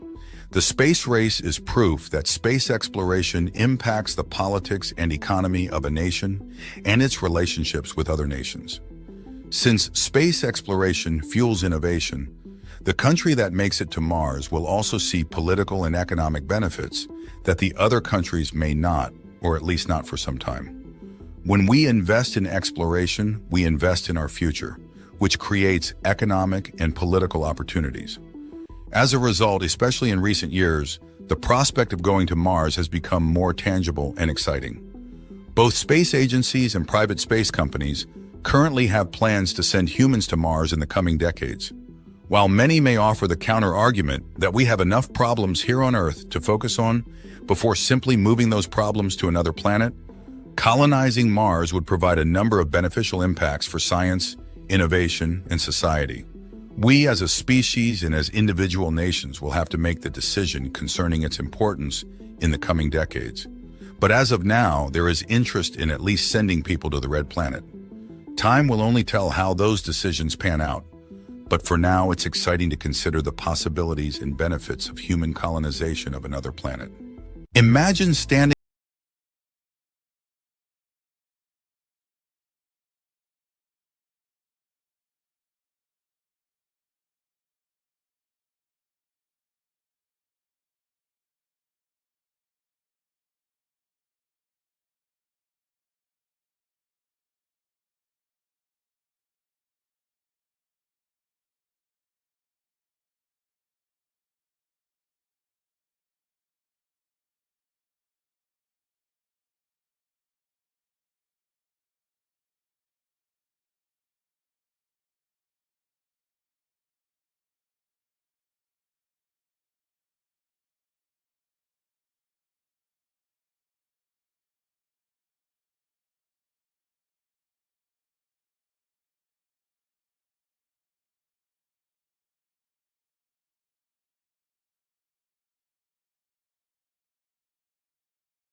something entirely new.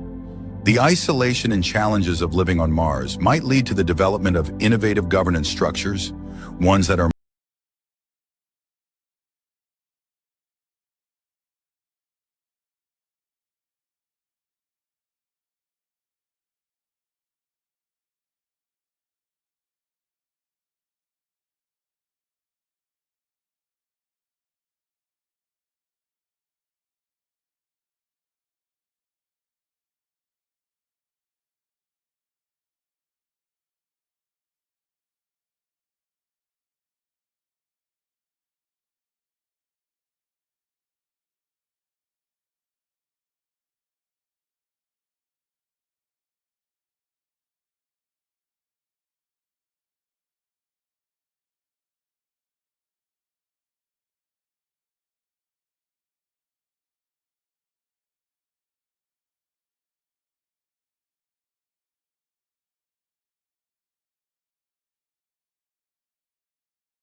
planet, we would gain a new perspective on our homeworld.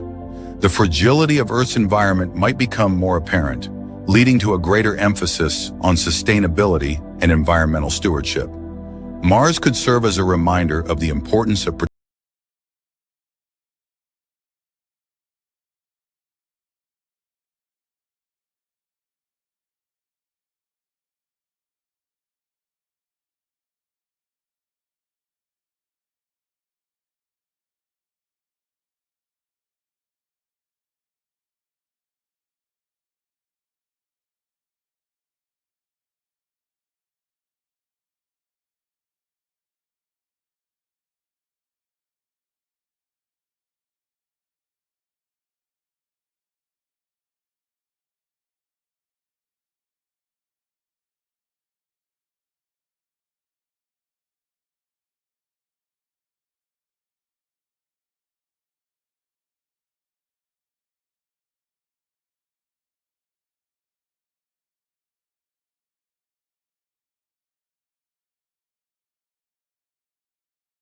global economy.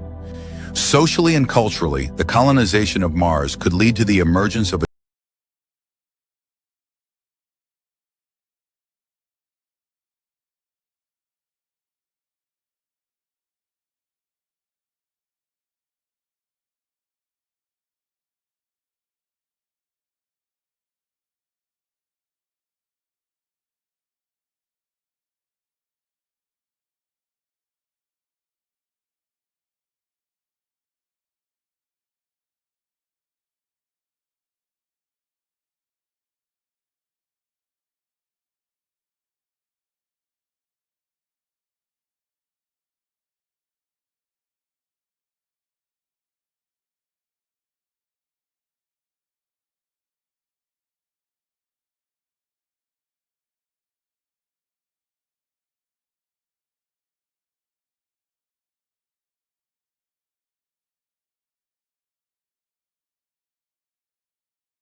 secrets of the universe together. Science fiction literature is brimming with content about terraforming, the process of creating a habitable planet like Earth. From The War of the Worlds by H.G. Wells to The Martian Way by Isaac Asimov, people have long been fascinated by this idea. But now, terraforming is no longer confined to the fanciful thinking of science fiction writers. Even astronomers are seriously considering this idea as we continue to look towards the stars and our first human colony away from Earth. So, what exactly is terraforming, and why might our neighbor Mars be a great place to try out this terraforming activity? Let's find out. What is terraforming? To put it simply, terraforming a planet or other celestial entity means manipulating its atmosphere and other environmental characteristics so that the climate of that planet becomes habitable for life forms. The best option would be to alter the planetary climate, such that humans could dwell there even without a spacesuit. Why is Mars a good choice for terraforming? Of the 8 major planets in our solar system, Mars seems to be the best bet for terraforming. Why? Well, quite simply, Mercury and Venus are too hot for a spacecraft to survive, let alone humans. The Jovian planets, Jupiter onwards to Neptune, are gas planets, which means they don't even have solid ground to put our feet on. Clearly, Mars seems to be a better choice. Challenges associated with terraforming Mars. However, even terraforming Mars is replete with challenges. Mars has a very thin atmosphere and an average temperature of 63 C. Moreover, the air pressure on Mars is not even 1% of what we have on Earth. That being said, the very first challenge we need to address is to warm up the planet and increase atmospheric pressure. We need to address these 2 challenges first, and only then we can think about other concerns, such as how to grow food or how to shield any inhabitants of Mars from cosmic radiation. Mars wasn't always inhospitable. At this moment, Mars doesn't seem very hospitable to life, but this wasn't always the case. Scientists opine that Mars used to have a thicker atmosphere and liquid water on the planet. Water is another important element, along with breathable air, which we would need for survival on any terraformed planet. Sadly, the thick atmosphere of Mars was ripped away into outer space in the last few billion years, so whatever water was present froze or evaporated, rendering the planet hostile to life.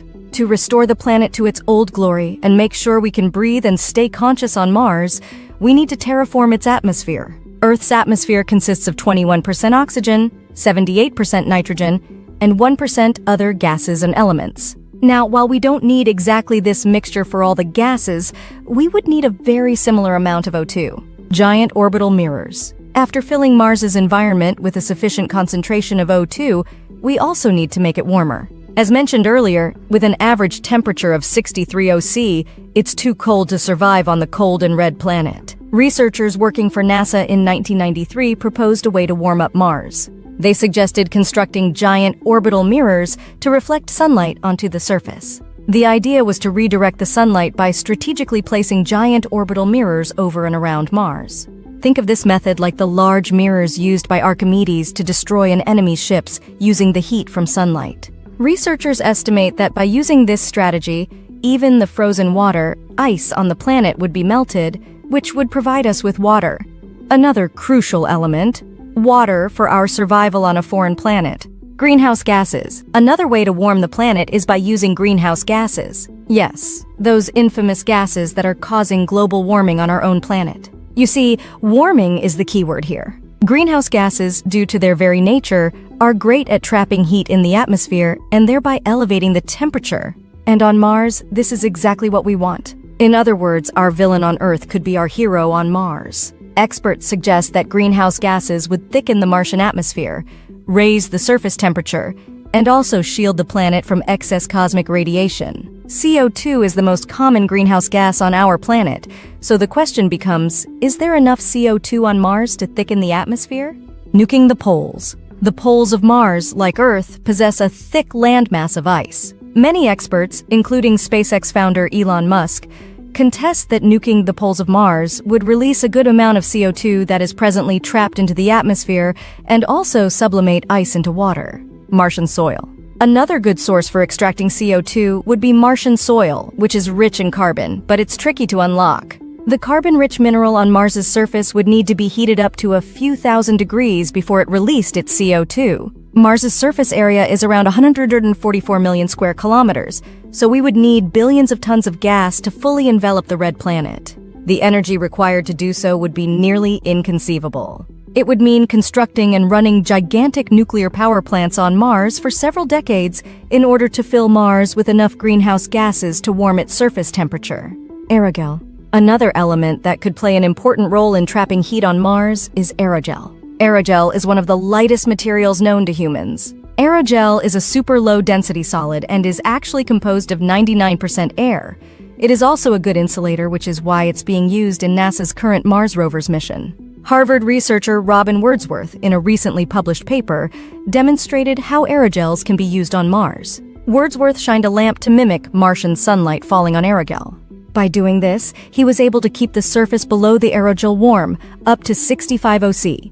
He argues that this type of aerogel cover on the red planet would help in trapping heat in Mars' atmosphere. Unfortunately, aerogel is not perfect. It is quite brittle, and producing it in large enough quantities would be extremely challenging. Comets? Yes, there's another decidedly violent way to terraform Mars. Colliding comets. Comets are a rich source of nitrogen, oxygen, and hydrogen, the elementary components required for an Earth-like atmosphere. If we could figure out a way to redirect comets and make them crash on the surface of Mars, a good amount of nitrogen and oxygen would be released into the Martian atmosphere. Yet, some experts warn about the perils of doing this. They contest that bombarding Mars with comets would be devastating. Doing so would wipe out whatever evidence of life we haven't discovered, and would decimate the pristine geological record of the solar system, which we can no longer find on Earth.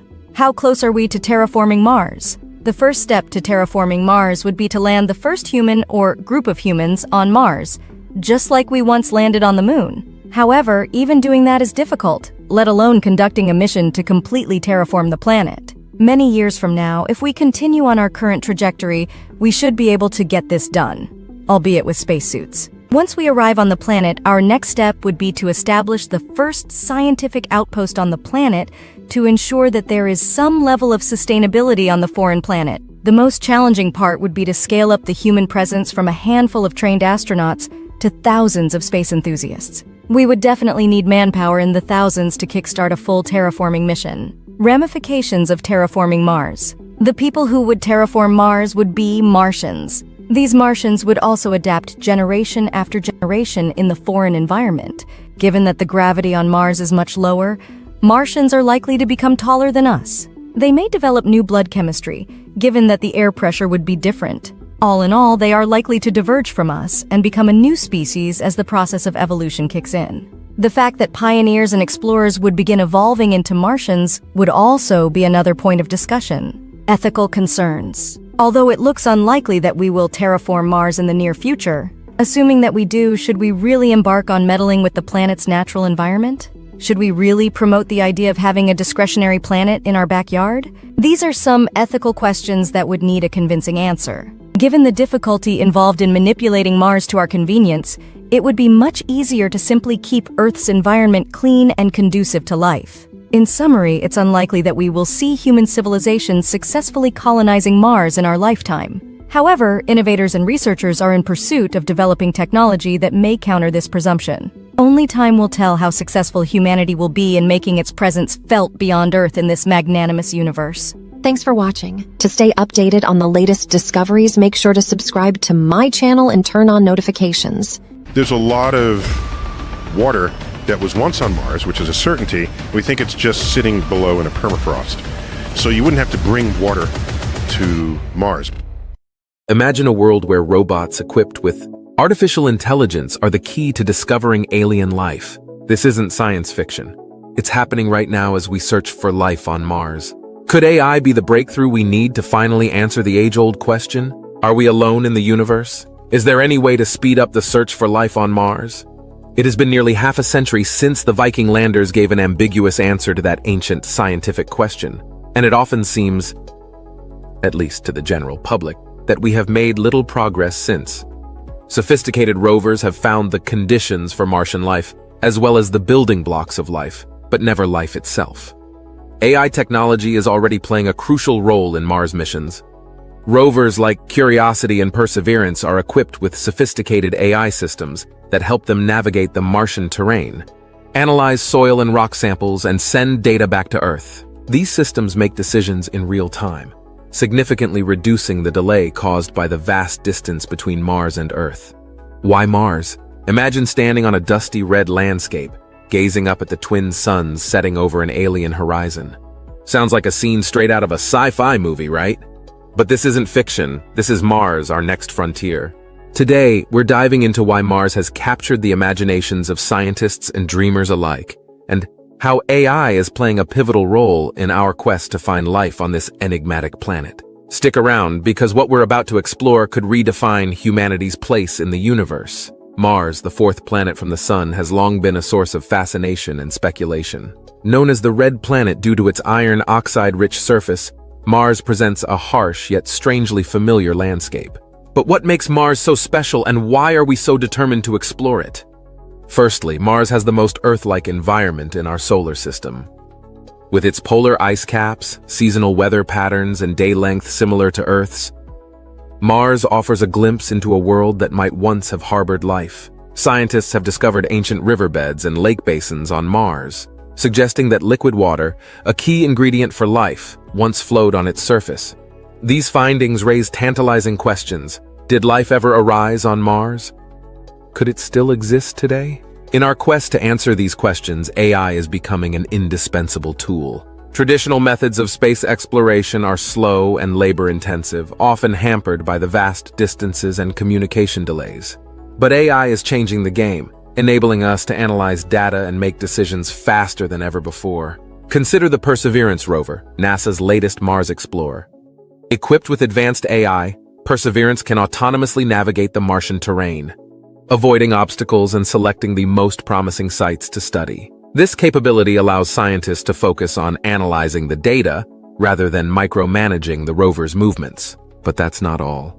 AI-powered instruments on Perseverance can conduct complex analyses of soil and rock samples on the spot.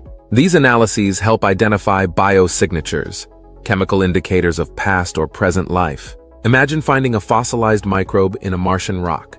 Such a discovery would be groundbreaking, and AI brings us closer to making it a reality. Moreover, Mars's thin atmosphere and extreme temperatures present unique challenges that AI is helping to overcome.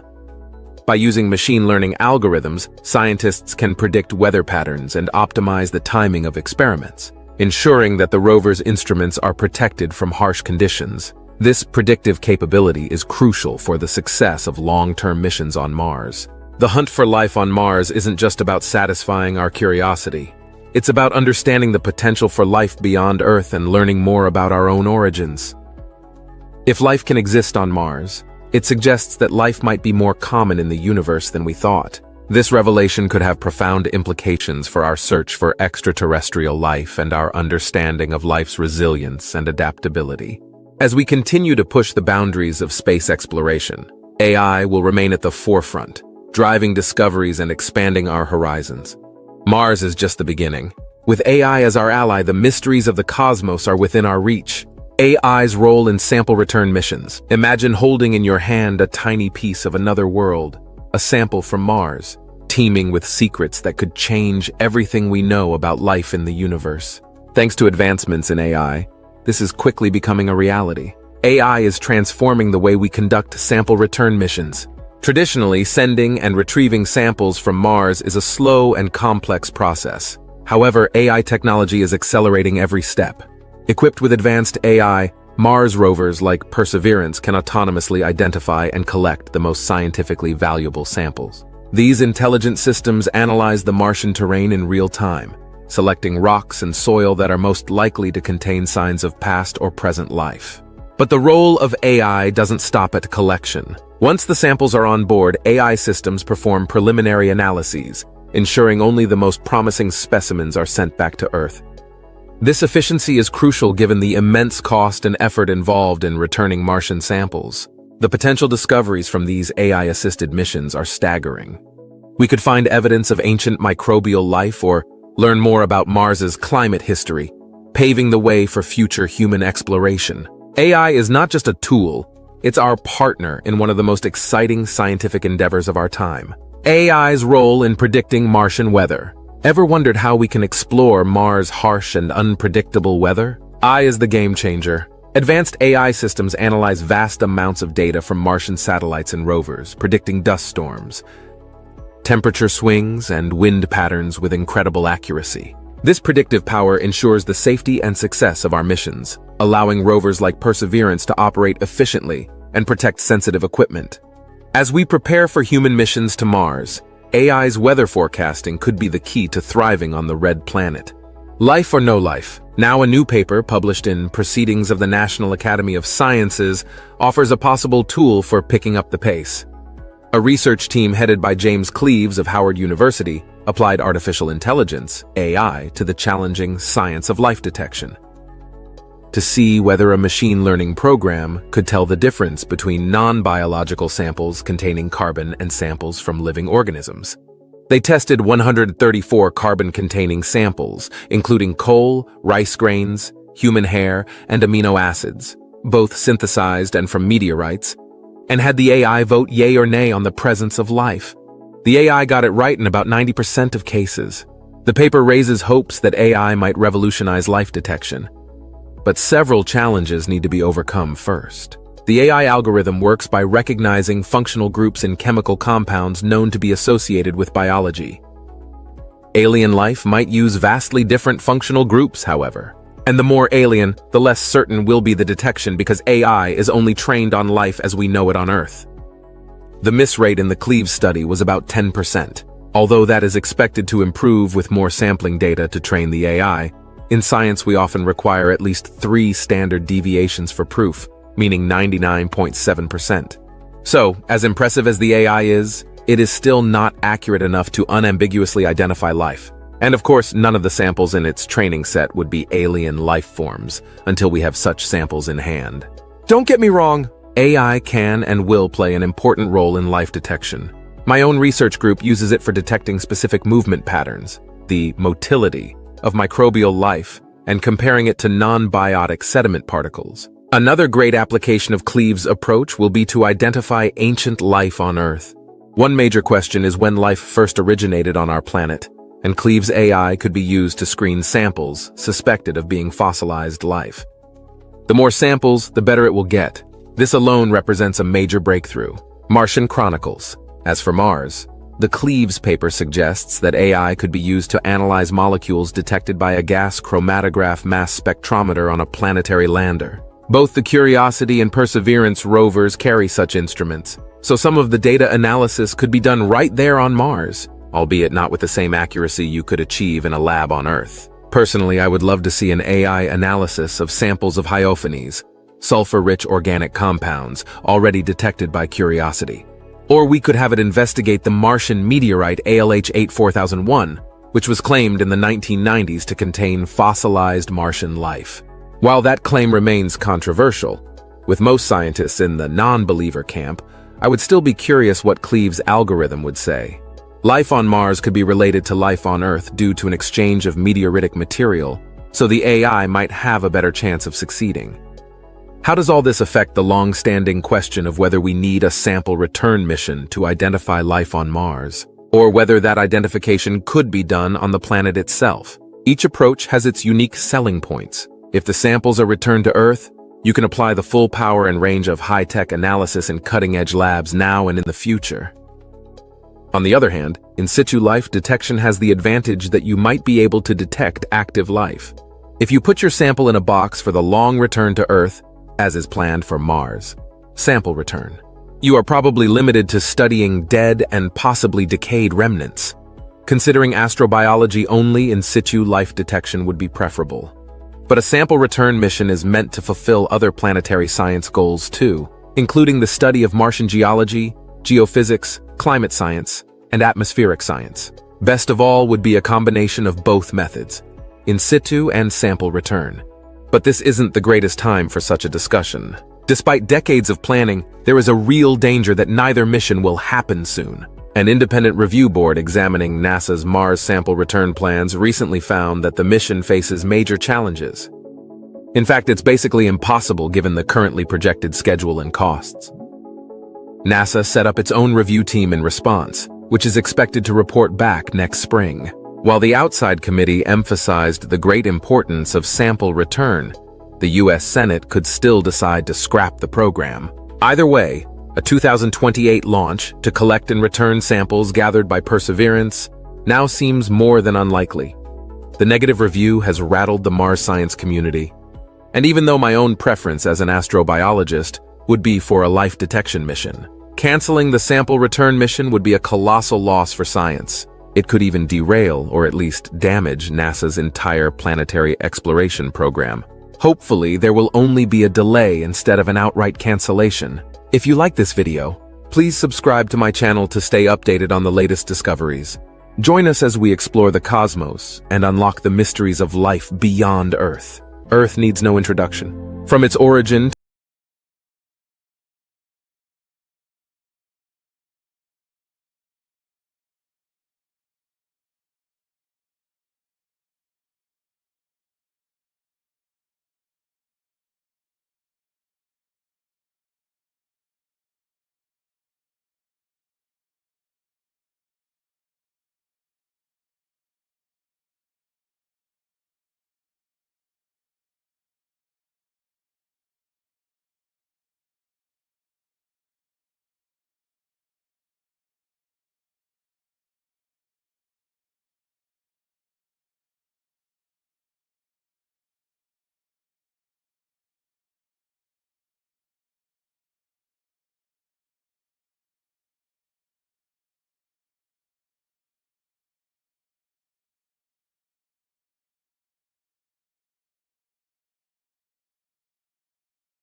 appear and disappear, cratons are stable pieces of the continent that have lasted over billion years old. Tearing down mountains, from the remarkable process of plates colliding to build mountains, they are only to be dismantled by the process of weathering, erosion, and transport. By mostly water, wind, and ice, mass wasting is the removal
These occur at divergent plates, where plates move away from each other. On the flip side, trenches form where plates move toward each other.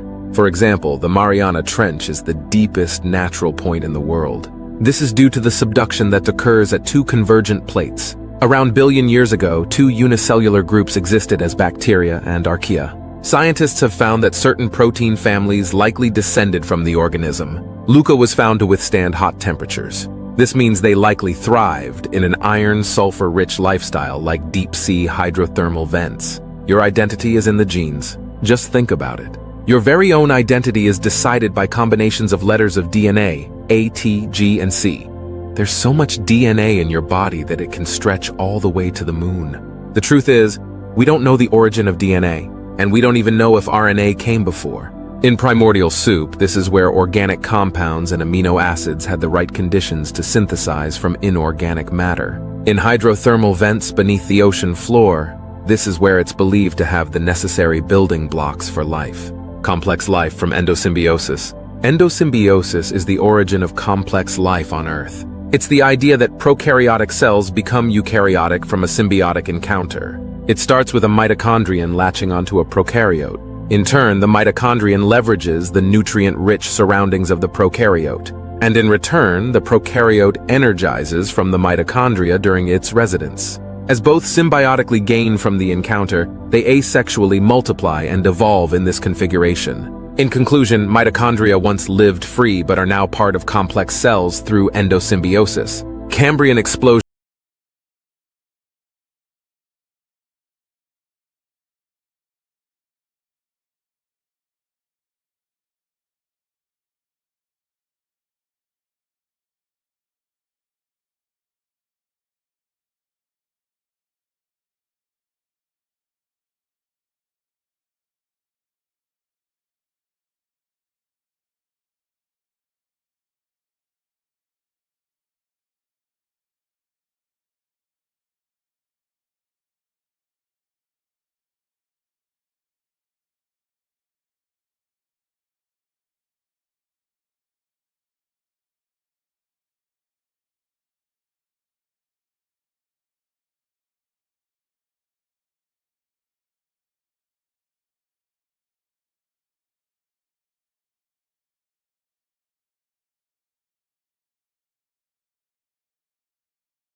things.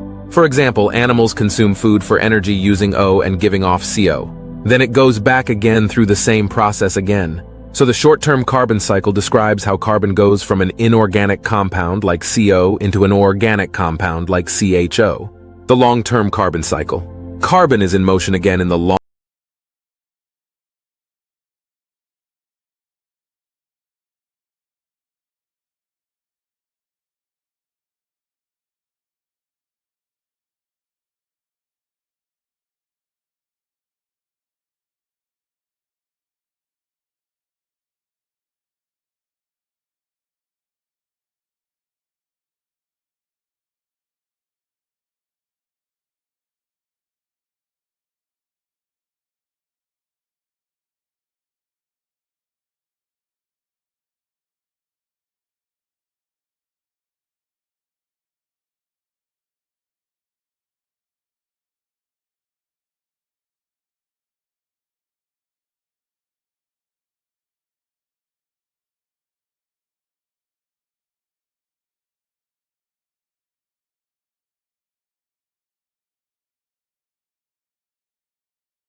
dumping most of it the northern United States. They tore mountains down carrying a vast amount of rocks from the continent across the border. Continental glaciers chisel away at the land, leaving its fingerprint in the land. For example, Long Island, New York, is the result of glacial debris from the sediment dumping of a glacier terminal moraine. Continents are still rebounding from the last ice age. Only about years ago, ice covered all of Canada. Mountains made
years. Eventually, it will break down and form into soil.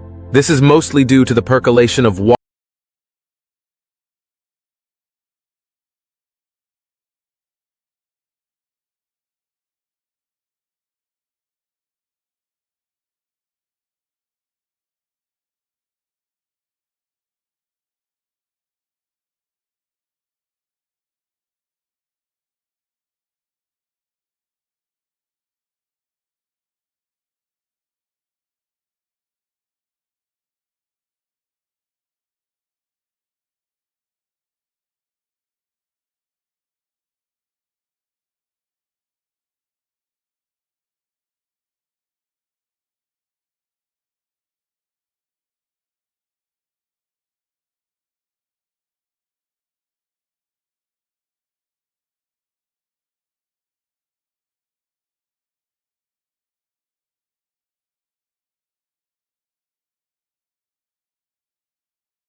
That's a supervolcano that is a continent killer, and it blows every 600,000 to 800,000 years, and everyone dies. We're all going to die. The ground over this iconic park is rising, and it's sparking a lot of questions and concerns. Is the supervolcano that lies beneath Yellowstone about to erupt? This intriguing and somewhat alarming phenomenon has captured the attention of scientists and nature enthusiasts alike, leading to a deeper investigation into what's really happening beneath the surface. The phenomenon of the ground rising is not entirely new to Yellowstone. The park sits atop a massive volcanic system, one of the largest in the world. This volcanic system is responsible for the park's geothermal features, including geysers, hot springs, and fumaroles. The rising ground is caused by magma accumulating beneath the surface, which is part of the natural cycle of the Yellowstone caldera. According to geologists, the Yellowstone caldera is a supervolcano that has erupted 3 times in the past 2.1 million years. Each of these eruptions was catastrophic, covering large areas of North America with ash and affecting the global climate.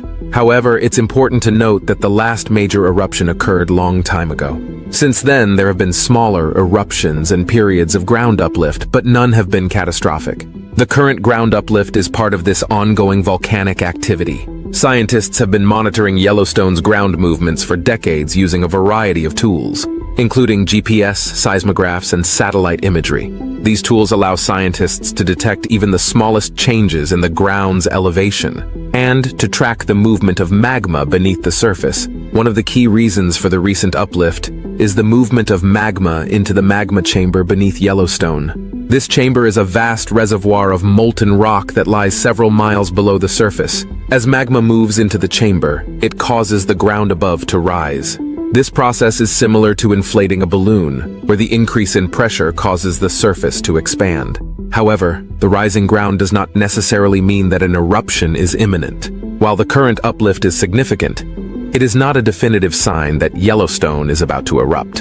In fact, Yellowstone has experienced similar uplifts in the past without erupting. For example, in the 1980s, the ground over Yellowstone rose by several inches over a period of a few years, but no eruption occurred. Scientists believe that the current uplift is part of the natural cycle of the Yellowstone caldera. The magma chamber periodically inflates and deflates as magma moves in and out. This process is driven by the heat and pressure generated by the Earth's mantle, which lies beneath the magma chamber. The movement of magma is influenced by a variety of factors, including tectonic activity, changes in the Earth's crust, and the buildup of gases within the magma. The process of magma accumulation and ground uplift can be understood by examining the mechanics of how magma behaves. Magma, a molten mixture of rock, minerals, and gases, is generated in the Earth's mantle. Due to its lower density compared to the surrounding solid rock, it tends to rise towards the surface. As magma moves upward, it can accumulate in large underground reservoirs known as magma chambers. When enough magma enters these chambers, the pressure increases, causing the overlying rock to bulge and the ground above to rise. This uplift is usually gradual and can be detected using sensitive instruments such as GPS and INSAR, interferometric synthetic aperture radar. These tools have allowed scientists to monitor the ground deformation in Yellowstone with remarkable precision, providing crucial data on the behavior of the underlying magma. Interestingly, the current uplift at Yellowstone is not unprecedented. Historical records and modern measurements have documented several episodes of ground deformation in the area. For instance, from 2004 to 2010, the ground in the Yellowstone caldera rose by about 27 centimeters, approximately 10.6 inches, which was attributed to the influx of magma into shallow reservoirs. Despite these significant uplifts, no volcanic eruption occurred. It's important to understand that ground uplift in volcanic regions is not unique to Yellowstone. Similar phenomena have been observed in other volcanic systems around the world, such as in Hawaii, Iceland, and Italy. These regions also experience periodic ground deformation due to the movement of magma. In many cases, the uplift does not lead to an eruption, but is instead a part of the ongoing volcanic processes that shape our planet's surface.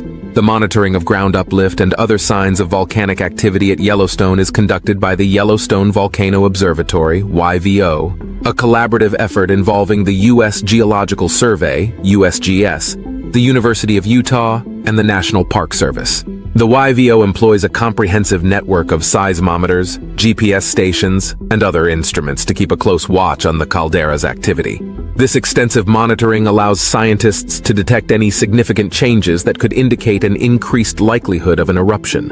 In conclusion, while the rising ground over Yellowstone is a fascinating and noteworthy phenomenon, it is a natural part of the caldera's life cycle.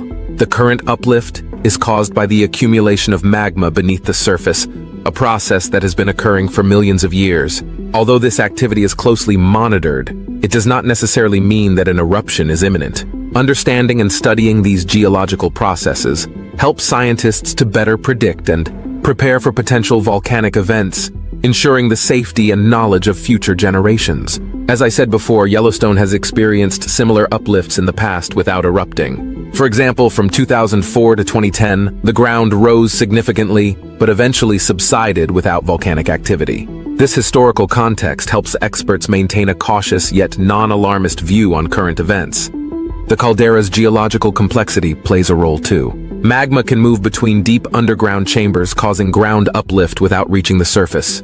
This natural cycle is influenced by tectonic forces and the Earth's mantle dynamics. Volcanic processes at Yellowstone operate on geological timescales, spanning thousands to millions of years. Significant changes like ground uplift can occur without immediate consequences. The Yellowstone Volcano Observatory, YVO, continuously monitors seismic activity, ground deformation, and gas emissions, providing comprehensive data to understand the caldera's behavior. In summary, while the rising ground at Yellowstone is noteworthy, it doesn't necessarily indicate an imminent eruption. Yellowstone has experienced similar uplifts in the past without erupting. According to researchers, the last major eruption occurred over 640,000 years ago.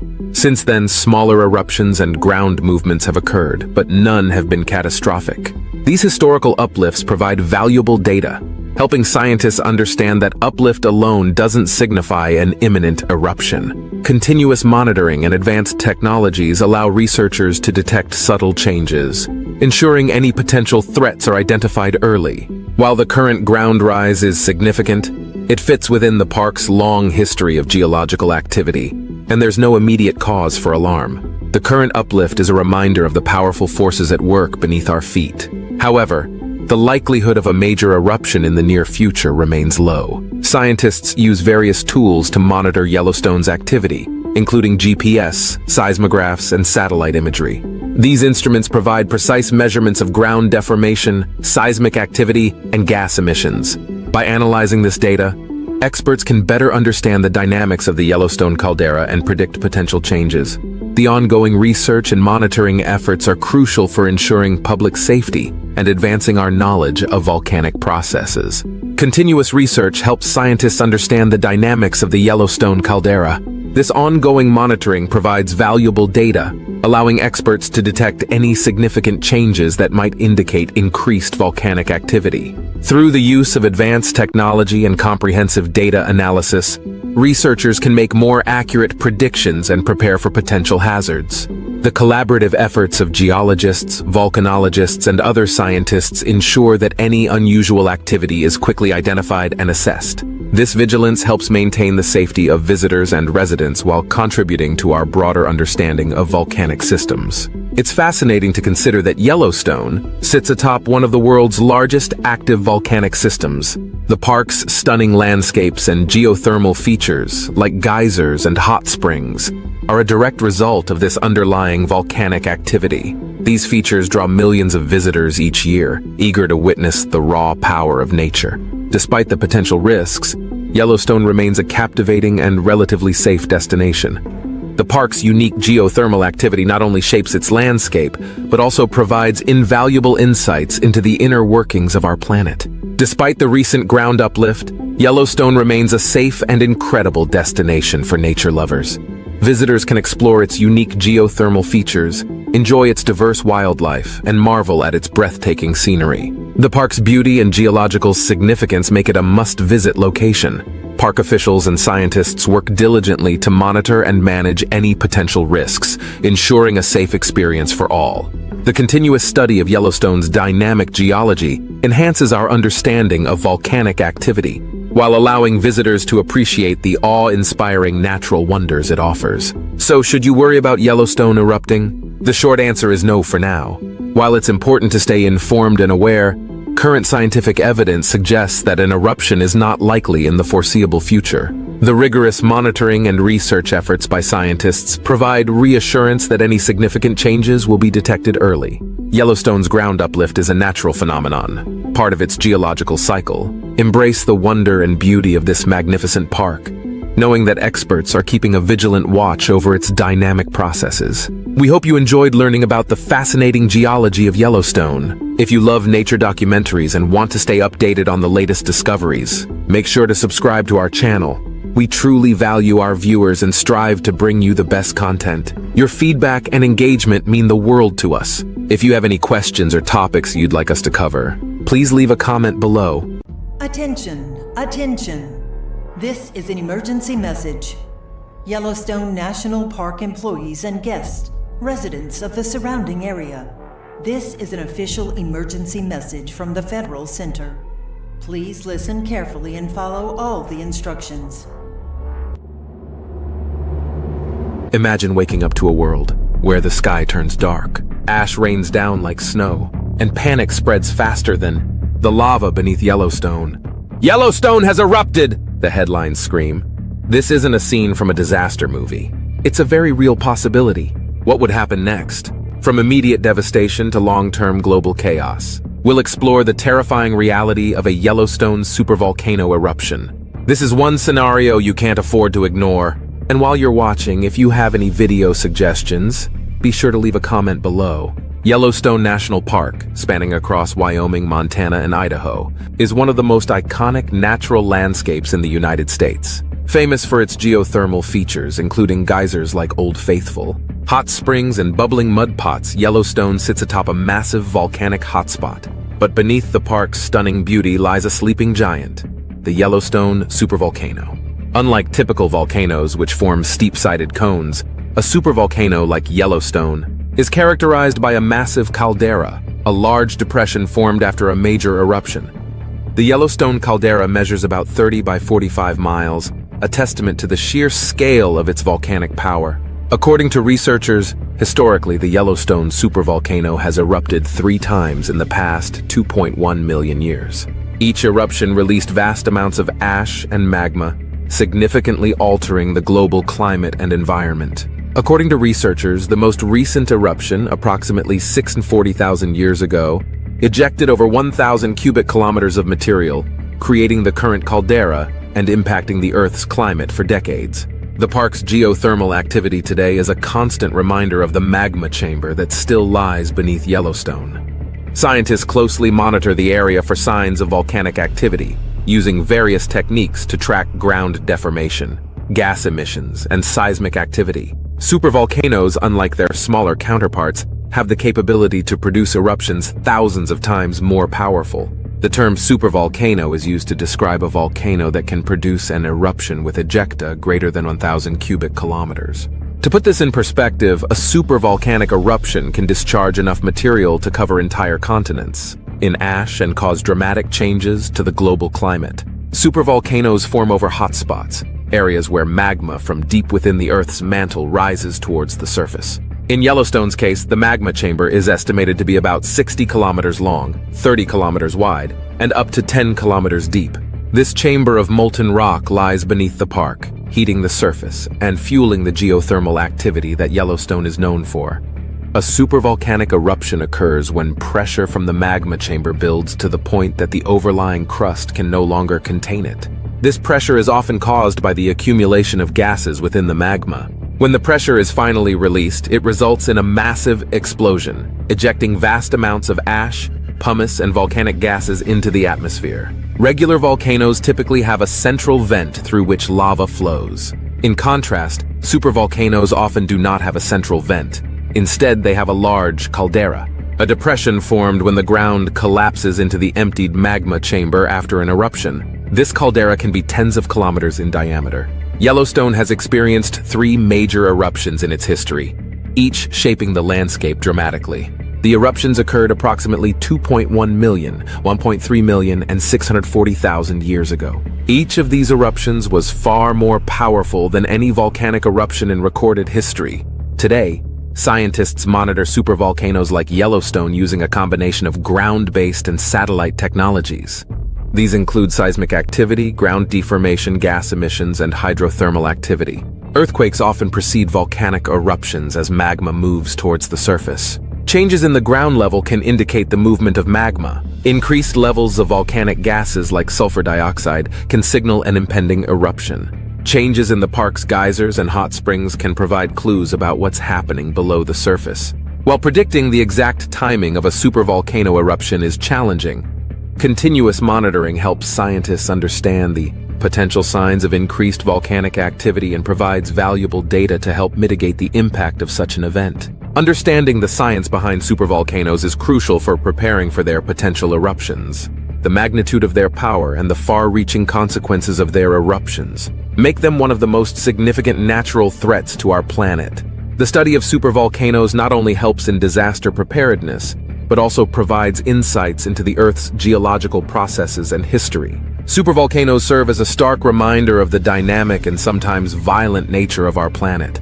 Their eruptions, although rare, have the potential to reshape continents, alter climates, and affect life on Earth in profound ways. By studying supervolcanoes like Yellowstone, scientists hope to better predict and prepare for future eruptions, minimizing their catastrophic impacts on humanity and the environment. The immediate effects of a Yellowstone supervolcano eruption would be catastrophic, causing widespread devastation and chaos. As the superheated magma bursts through the surface, the eruption would begin with a massive explosion, sending ash, pumice, and volcanic gases high into the atmosphere. This initial blast would devastate the surrounding areas, obliterating everything within a radius of several miles. Pyroclastic flows, which are fast-moving currents of hot gas and volcanic matter, would sweep across the landscape at speeds of up to 700 kilometers per hour, incinerating everything in their path. Ash fallout would be one of the most immediate and widespread effects. The eruption could eject billions of tons of ash into the atmosphere, which would then spread across vast areas, potentially covering much of North America. Cities and towns downwind from Yellowstone could be buried under meters of ash, leading to the collapse of buildings, the clogging of machinery, and the contamination of water supplies. Inhalation of ash could cause severe respiratory problems and even death for people and animals in the affected areas. The massive injection of ash and sulfur dioxide into the atmosphere would create a volcanic winter, drastically reducing temperatures worldwide. The ash cloud would block sunlight, causing global temperatures to drop by several degrees. This sudden cooling would disrupt weather patterns, leading to shorter growing seasons and widespread crop failures. The reduction in food production could lead to severe food shortages and famine, exacerbating the humanitarian crisis. The eruption would also have immediate impacts on air travel. The vast ash cloud would make flying hazardous, leading to the grounding of flights across North America and potentially other parts of the world. Ash particles can damage aircraft engines and pose significant risks to air travel, as seen during the 2010 Eyjafjallajökull eruption in Iceland, which caused widespread flight cancellations across Europe. Infrastructure would suffer extensive damage. Power lines would be brought down by the weight of ash, leading to widespread blackouts. Roads and highways would become impassable, hampering rescue and relief efforts. Communication networks would be disrupted, making it difficult for authorities to coordinate responses and for people to contact loved ones. In the immediate aftermath, emergency services would be overwhelmed. Hospitals would be inundated with patients suffering from burns, injuries, and respiratory issues.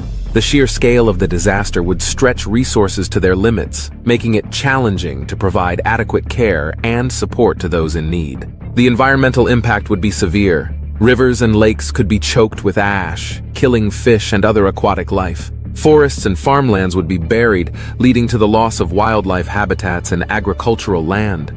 The sulfur dioxide released into the atmosphere would form sulfuric acid droplets, leading to acid rain, which would further damage crops, forests, and bodies of water. Overall, the immediate effects of a Yellowstone supervolcano eruption would be devastating, with far-reaching consequences for both the local and global environment. The combination of explosive force, ash fallout, and volcanic winter would create a disaster of unprecedented scale, affecting millions of lives and causing widespread destruction. In the short term, a Yellowstone supervolcano eruption would have dramatic and far-reaching global consequences. One of the most immediate effects would be a significant drop in global temperatures, known as a volcanic winter. The massive amount of ash and sulfur dioxide ejected into the atmosphere would block sunlight, leading to a temporary cooling of the Earth's surface. This sudden drop in temperature could last for several years, disrupting weather patterns and leading to severe climatic changes. Agriculture would be heavily impacted by the volcanic winter. The reduction in sunlight and lower temperatures would shorten growing seasons and reduce crop yields worldwide. This would lead to food shortages and increase the risk of famine, especially in regions already vulnerable to food insecurity. The economic impact would be severe, as agricultural production declines and food prices skyrocket. Transportation would also face significant disruptions. The ash cloud would pose a major hazard to aviation, grounding flights, and disrupting global air travel. This would affect not only passenger travel but also the transportation of goods, leading to supply chain interruptions. The resulting economic losses from grounded flights and disrupted trade would be substantial. Health issues would arise from the widespread ashfall. Inhaling volcanic ash can cause serious respiratory problems, particularly for individuals with pre-existing conditions such as asthma or chronic bronchitis. The ash would contaminate water supplies, leading to further health risks from drinking and using contaminated water. The environmental impact would extend beyond immediate destruction. Acid rain, formed from sulfur dioxide in the atmosphere, would damage forests, crops, and aquatic ecosystems. This environmental degradation would have long-term consequences for biodiversity and ecosystem services. Overall, the short-term global consequences of a Yellowstone supervolcano eruption would be profound, affecting climate, agriculture, transportation, health, and the environment, leading to a cascade of challenges that the world would need to address urgently. The long-term global consequences of a Yellowstone supervolcano eruption would be profound and enduring, impacting various aspects of life and the environment for decades, if not centuries.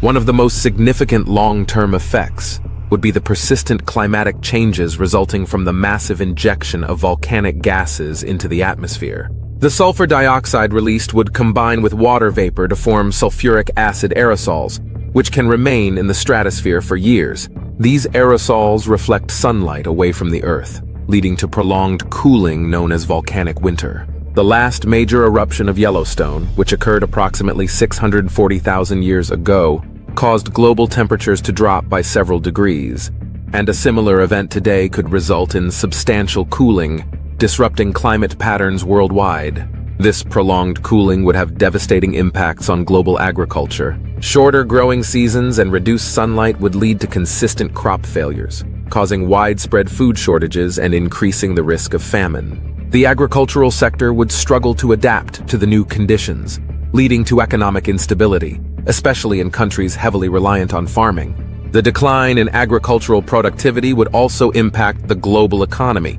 causing food prices to rise and exacerbating inequalities between different regions.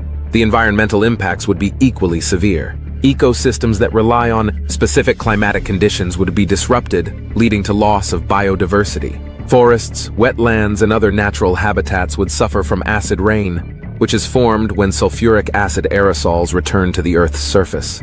This acid rain would damage vegetation, soil, and water bodies, further stressing ecosystems already struggling to adapt to the new climate. The long-term recovery of these ecosystems would be slow, and some species might face extinction if they cannot adapt quickly enough. Human health would be another critical area affected by the eruption. The volcanic ash that blanketed large areas would continue to pose respiratory risks long after the initial eruption. Chronic respiratory conditions could become more common, particularly in regions closest to the eruption. Additionally, the contamination of water supplies with ash and acidic compounds would pose ongoing health risks, requiring significant resources to manage and mitigate. The social and political ramifications of a supervolcano eruption would also be profound.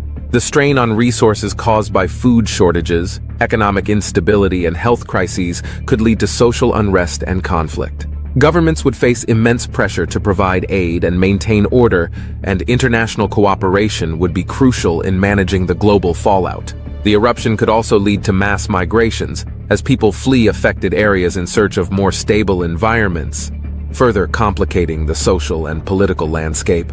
Economically, the long-term impacts would be significant. The cost of rebuilding infrastructure, healthcare, and agricultural systems would be immense. Insurance companies would face unprecedented claims, and many businesses, particularly in the tourism and agriculture sectors, would struggle to recover. The economic shockwaves would ripple through global markets, potentially leading to a prolonged economic downturn. In summary, the long-term global consequences of a Yellowstone supervolcano eruption would be far-reaching and complex, affecting climate, agriculture, ecosystems, human health, social structures, and the global economy. The world would need to invest heavily in adaptation and mitigation strategies to cope with the new realities brought about by such a catastrophic event. In summary, the eruption of the Yellowstone supervolcano would be one of the most devastating natural events in human history. From the immediate cataclysmic effects such as pyroclastic flows, ashfall, and local devastation, to the far-reaching consequences like volcanic winter, global cooling, and massive agricultural disruptions, the impact would be unprecedented. The immediate aftermath would see widespread destruction and chaos, while the long-term effects would reshape global climate, economy, and society. Scientists continuously monitor Yellowstone and other supervolcanoes to better understand their behavior and to improve predictive models. While the exact timing of such an eruption remains uncertain, the potential consequences make it imperative to prepare and develop strategies for mitigation and response. Understanding the science behind supervolcanoes and the potential impacts of an eruption is crucial for global preparedness. Investments in monitoring, research, and international cooperation can help mitigate the catastrophic effects of such an event. As we continue to explore the dynamic and sometimes violent nature of our planet, it is essential to remember the power of nature and the importance of being prepared for the worst-case scenarios. If you found this video intriguing, don't forget to like, subscribe, and hit the bell icon for more fascinating content. Stay informed and stay prepared, because understanding our planet is the first step in protecting it. Imagine a world where Earth loses its magnetic field. What would happen? In this video, we'll explore the potential consequences of our planet's disappearing magnetic shield. Extending from Earth like invisible spaghetti is the planet's magnetic field. Created by the churn of Earth's core, this field is important for everyday life. It shields the planet from solar particles, it provides a basis for navigation, and it might have played an important role in the evolution of life on Earth. But what would happen if Earth's magnetic field disappeared tomorrow? A larger number of charged solar particles would bombard the planet, putting power grids and satellites on the fritz and increasing human exposure to higher levels of cancer-causing ultraviolet radiation. In other words, a missing magnetic field would have consequences that would be problematic, but not necessarily apocalyptic, at least in the short term. And that's good news because for more than a century, it's been weakening. Even now, there are especially flimsy spots like the South Atlantic anomaly in the southern hemisphere, which create technical problems for low-orbiting satellites. The first thing to understand about the magnetic field is that even if it weakens, it's not going to disappear, at least not for billions of years. Earth owes its magnetic field to its molten outer core, which is made mostly of iron and nickel. The churning outer core is powered by the convection of heat released as the inner core grows and solidifies, said John Tarduno, a geophysicist at the University of Rochester. The inner core grows by about 1 millimeter per year. This magnetic field engine, known as a dynamo, has been chugging along for billions of years. Scientists think that the current core arrangement may have settled into place about 1.5 billion years ago, according to 2015 research that found a leap in the magnetic field's strength around then. But Tarduno and his team have found evidence for a magnetic field on Earth in the planet's oldest minerals, zircons, dating back 4.2 billion years, suggesting that activity in the core has been creating magnetism for a very long time. It isn't clear why the dynamo got started, Tarduno told Live Science, though it's possible that the enormous planetary impact that created the moon might have been the key driver. This impact, which occurred perhaps 100 million years after Earth came together, could have shaken up any stratification or layering of materials in Earth's core. Imagine shaking up a bottle of oil and water on a planetary scale. This disruption could have promoted the convection that still drives Earth's dynamo today. Eventually, the inner core will probably grow large enough that convection in the outer core is no longer efficient, and the magnetic field will fail. But that scenario is so far off that it's not worth losing much sleep over. We're talking billions of years, Tarduno said. Compasses would do strange things. Compasses are really nothing more than tiny magnets, and like all magnets, they align themselves with nearby magnetic fields. Conveniently, Earth's magnetic field is strong enough to force compasses to align north to south.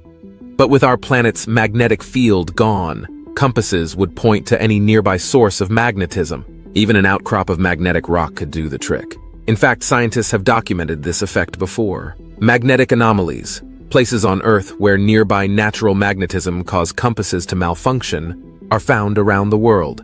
In the Central African Republic, for example, unexplained magnetic variations in Earth's crust cause compass needles to point in random directions, rendering them useless for navigation.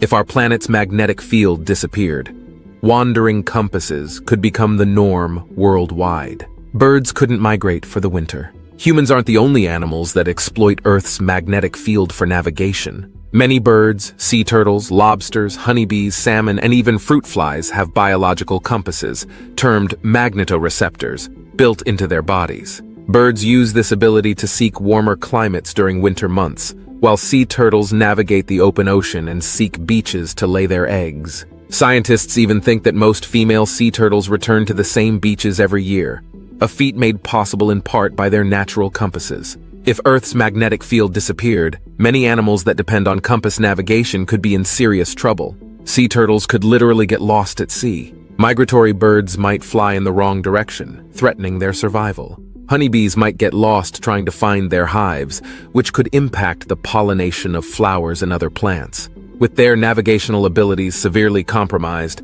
these and many other organisms could face extinction. The aurora wouldn't be the same. Along with our biodiversity, the loss of Earth's magnetic field could alter Earth's auroras, known commonly as the northern and southern lights. These beautiful phenomena are created when our planet's magnetic field channels charged particles from the sun, known as the solar wind, into our planet's upper atmosphere. The solar wind is usually deflected by our magnetosphere, the invisible shell created by Earth's magnetic field. But around the north and south poles, the magnetosphere dips inward like a funnel, allowing the solar wind to interact with our upper atmosphere. The result of this interaction are these spectacular, multicolored bands of glowing plasma known as auroras. Auroras on Earth have been known to shine so brightly, a person could literally read by them. But without Earth's magnetic field, our entire upper atmosphere would be exposed to the solar wind, completely changing how our auroras might appear. They could even resemble auroras found on Venus and Mars.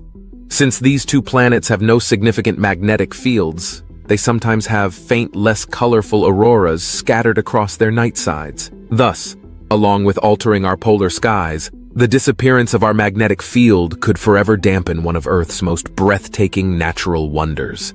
Cosmic rays could reach Earth's surface. Our magnetic field doesn't just give us beautiful auroras, it keeps us alive. Cosmic rays and the solar wind are harmful to life on Earth, and without the protection of our magnetosphere, our planet would be constantly bombarded by a stream of deadly particles. The effects of cosmic rays on the body can be pretty terrifying.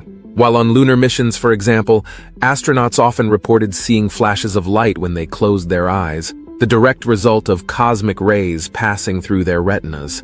A few even developed cataracts years later. Radiation and cosmic rays are a real concern for NASA, especially when it comes to long-term spaceflight. Astronauts on a mission to Mars could undergo up to 1,000 times the exposure to radiation and cosmic rays that they would get on Earth. If Earth's magnetic field disappeared, the entire human race, and all of life in fact, would be in serious danger. Cosmic rays would bombard our bodies and could even damage our DNA, increasing worldwide risk of cancer and other illnesses. The flashes of light visible when we close our eyes would be the least of our problems. Widespread power outages and broken satellites. Human health is one issue, but without a geomagnetic field, our technology would also be at risk.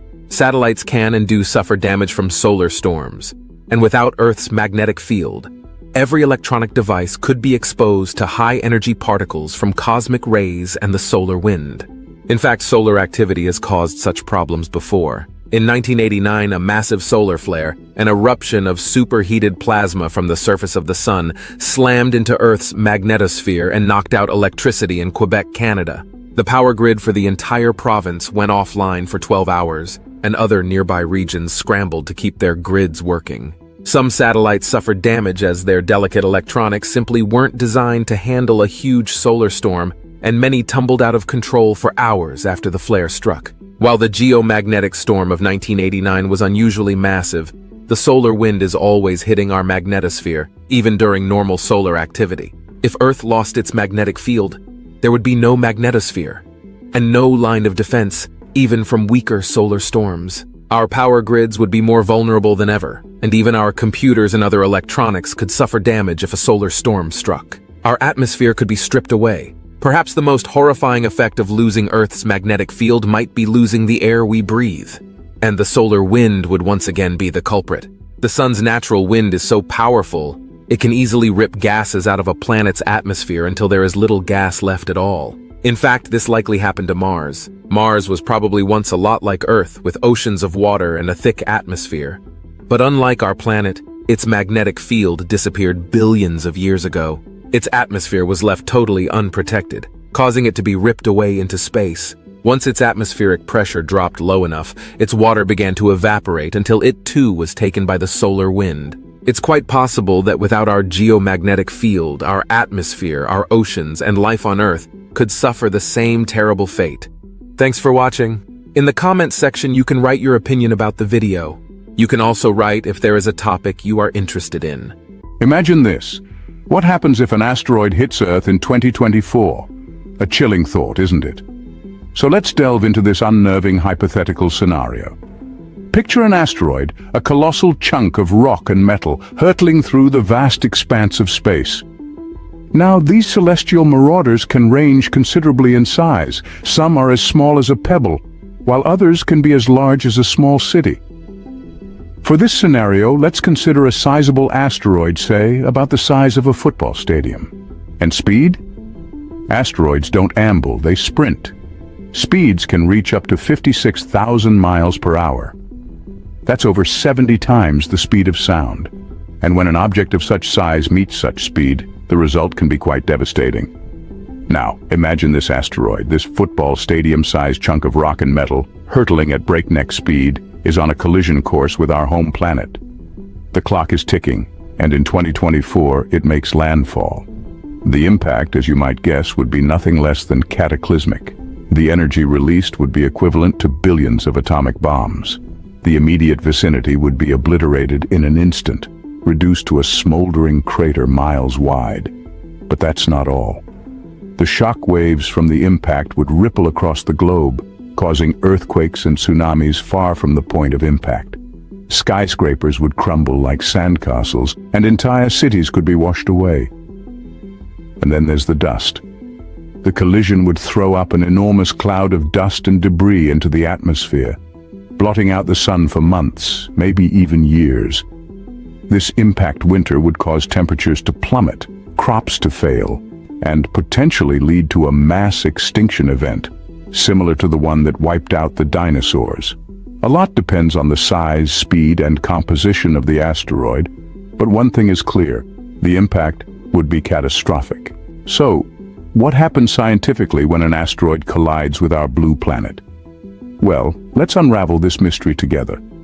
First, we need to understand what we're dealing with. An asteroid, in essence, is a chunk of rock or metal, a relic from the early solar system. The size of these cosmic travelers can vary dramatically.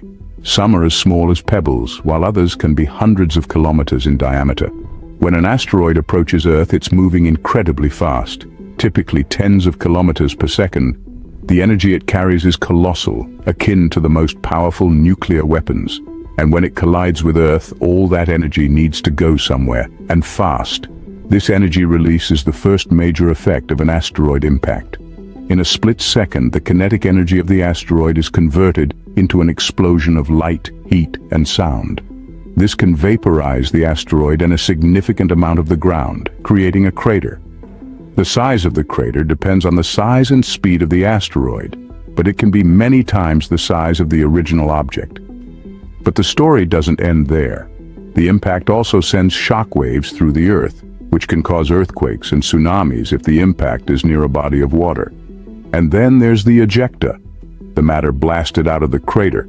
This can be thrown high into the atmosphere, where it can block out sunlight and cause a nuclear winter effect. This is where the global climate effects come into play.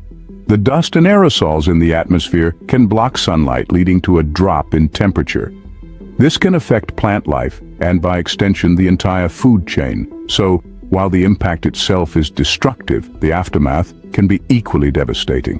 The effects of an asteroid impact extend far beyond the impact site. It's a global catastrophe. The Earth has weathered such events before, but it's a reminder of our vulnerability in the vast expanse of space. History has already given us a glimpse of what an asteroid impact can do. So let's take a trip down memory lane to about 65 million years ago, when a celestial object, known as the Chicxulub impactor, struck Earth with the force of billions of atomic bombs. This impactor, around 6 miles wide, came hurtling towards our planet and left a crater over 100 miles wide in what is now the Yucatan Peninsula in Mexico. The aftermath? A mass extinction event that wiped out around 75% of all species on Earth, including the dinosaurs. Imagine that, these colossal creatures who dominated Earth for over 160 million years were wiped out in what, in geological terms, was the blink of an eye. Now, let's fast forward to a more recent event, the Tunguska event of 1908. This incident involved a comparatively smaller asteroid, about 120 feet in diameter. It exploded over the remote Tunguska region in Siberia, with a force estimated to be about 1,000 times that of the atomic bomb dropped on Hiroshima. Despite its smaller size, the Tunguska asteroid flattened over 800 square miles of forest, and its shock wave was felt thousands of miles away. Thankfully, due to the remote location, there were no documented human casualties, but it served as a stark reminder of the destructive potential of asteroids. Both these events, the Chicxulub impact and the Tunguska event, have significantly shaped our understanding of asteroid impacts. They've shown us that size doesn't always matter when it comes to destruction, and that even relatively smaller asteroids can have catastrophic effects. The past has shown us the devastating potential of asteroid impacts, but could we survive one in 2024? That's the question we'll delve into next.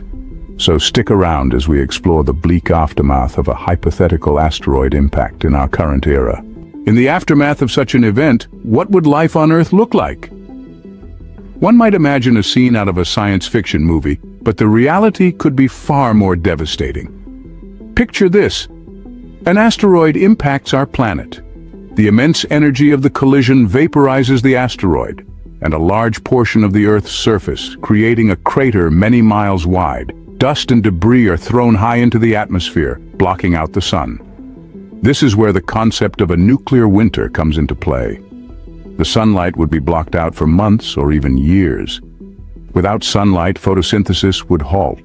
Plants would die off, followed by the herbivores that rely on them, and then the carnivores that prey on those herbivores. The food chain as we know it would collapse. The oceans would not be spared either. The impact would cause massive tsunamis, wiping out coastal cities and marine life alike. The dust in the atmosphere would also cause a dramatic drop in temperatures, leading to a deep freeze across the globe. As for us humans, we would be facing a trio of calamities: the immediate devastation of the impact, the long-term effects of a nuclear winter, and the societal collapse that would likely follow. Infrastructure would crumble, resources would become scarce, and the societal norms we rely upon would disintegrate. Survivors would have to contend with a world that's vastly different from the one we know.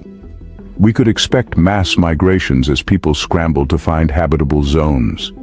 Societal structures would need to be rebuilt from the ground up, and the scarcity of resources could lead to conflict.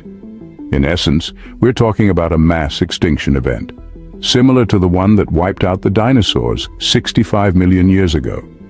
The aftermath of such an event would be a world that's unrecognizable from the one we live in today. Life as we know it would change dramatically, possibly even cease to exist. Is there anything we can do to prevent such a disaster, one might ask? In this day and age where science fiction often becomes science fact, we've developed strategies to combat this celestial threat. Let's turn our attention to NASA's Planetary Defense Coordination Office. This group's mission is not straight out of a Hollywood blockbuster, but a very real and essential endeavor. They're our first line of defense, responsible for early detection of near-Earth objects, or NEOs, that could pose a risk to our planet. With a network of telescopes scanning the skies, they're our watchful guardians, identifying potentially hazardous asteroids years, even decades before any possible impact. But spotting these cosmic interlopers is only the first step. What can we do if we find a rogue asteroid on a collision course with Earth? Enter DART, the Double Asteroid Redirection Test. This mission, currently under development, is set to demonstrate a method of asteroid deflection known as a kinetic impactor. In simpler terms, DART plans to crash a spacecraft into an asteroid at high speed, nudging it off its path. It won't be a big change, but when done far enough in advance, even a small shift in trajectory can mean the difference between an asteroid hitting Earth or harmlessly passing by. Of course, these are early days, and much remains to be explored and understood. Space is vast and full of uncertainties. But the fact that we're taking steps, that we're not sitting idle, is a testament to human ingenuity and our will to survive. While the threat of an asteroid impact is real, so too are our efforts to prevent such a catastrophe. From detection to deflection, we're investing time, resources, and brainpower to ensure that if the worst-case scenario were to unfold, we wouldn't be caught unprepared. Today, we're not just dreaming of survival, we're actively working towards it.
Despite the fact that humans have gone almost 250,000 miles away from Earth, they've never even managed to get 10 miles below the surface.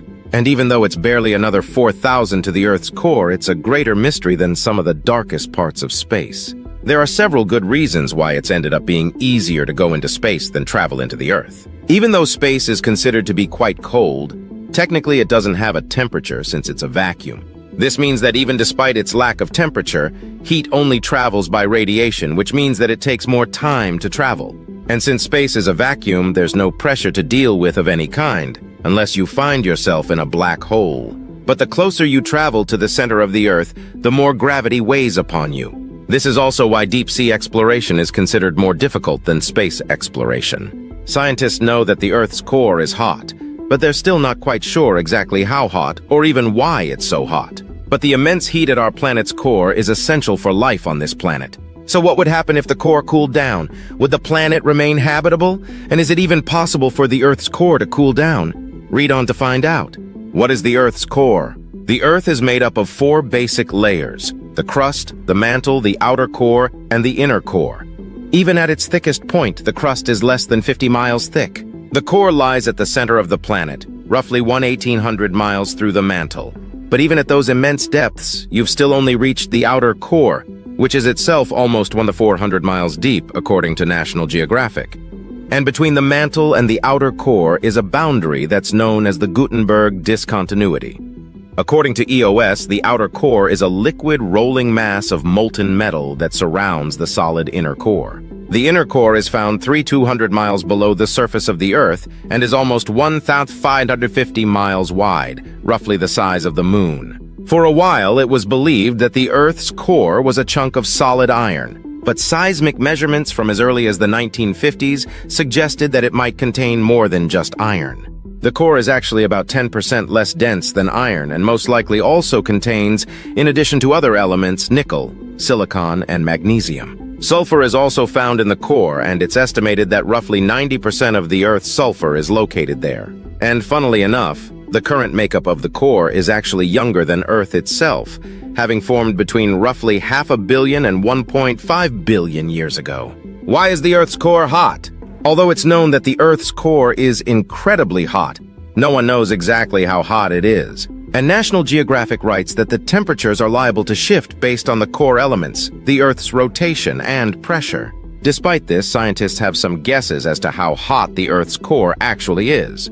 Scientists estimate that temperatures there fluctuate between almost 8,000 degrees Fahrenheit to over 10,000 degrees Fahrenheit. According to FIS, with these temperatures, the Earth's core is even hotter than the surface of the Sun, which is just about 10,000 degrees Fahrenheit. But the highest temperatures actually occur at the Bullen discontinuity, which distinguishes the inner core from the outer core. Scientific American reports that there are 3 main reasons that the Earth's core is so hot. There's the heat that comes from radioactive decay, the heat caused by differentiation, or the friction generated by heavy objects being pulled to the core, and the heat that's left over from the initial formation of the planet. But in the end, scientists are unsure exactly how hot the Earth's core is. Not only is there still debate about what exactly the core is made out of, but it's incredibly difficult to do an experiment in the lab that faithfully simulates conditions in the Earth's core. Scientists have come up with their current best estimates using lasers and high-pressure devices, but the exact melting point of iron at high pressures is still unknown. The lopsided effect. Everyone considers the Earth to be a sphere, so it stands to reason that its inner core would be similarly spherical. But in fact, the Earth itself isn't even perfectly round. According to Scientific American, the Earth more closely resembles a sphere that is squashed at its poles and swollen at the equator. The core is similarly squished, but rather than growing in a uniform fashion, the core actually grows in a lopsided way. According to the print, the Earth's core, which is already growing slowly as it cools, turns out to grow more quickly on one side than the other. In 2021, new research suggested that the inner core is losing heat faster under Indonesia than it is under Brazil, and that quicker cooling on one side would accelerate iron crystallization and inner core growth on that side. However, due to the immense gravity at the center of the Earth, the growth of the core ends up being distributed so that its radial growth remains constant at 1 millimeter per year. Ultimately, it's unknown exactly why this cooling process happens faster under Indonesia than under Brazil. But EarthSky writes that scientists believe that this process has been occurring ever since the Earth's core was formed. And interestingly, it's possible that the rotation of the Earth has an effect on the iron crystals in the core, which appear to be aligned along the rotation axis of the Earth, despite the fact that they would theoretically be randomly aligned. Why might the Earth's core cool down? Despite being incredibly hot, the Earth's core is actually going through a constant process of melting and freezing. According to Gizmodo, when the tectonic plates move and one of the plates gets pushed underneath the other, a process known as subduction, the mantle ends up losing some heat. And as the plate sinks deeper and deeper into the mantle, it takes heat from the core as well. But while this is happening, some of the other tectonic plates are actually creating more heat since they're so big that the mantle underneath them is hotter than average.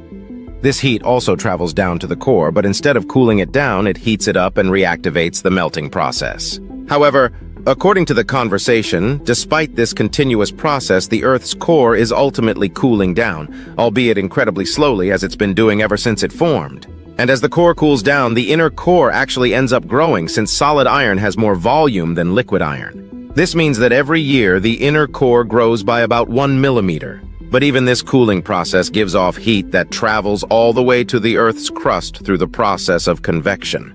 This type of cooling process likely won't affect life on the surface for billions of years, since it'll take over 1 million years for just 1 mile to cool down. But what if the core suddenly cooled down all at once, losing our magnetic field? If the core suddenly cooled down, one of the very first things that would happen is the loss of the planet's magnetic field.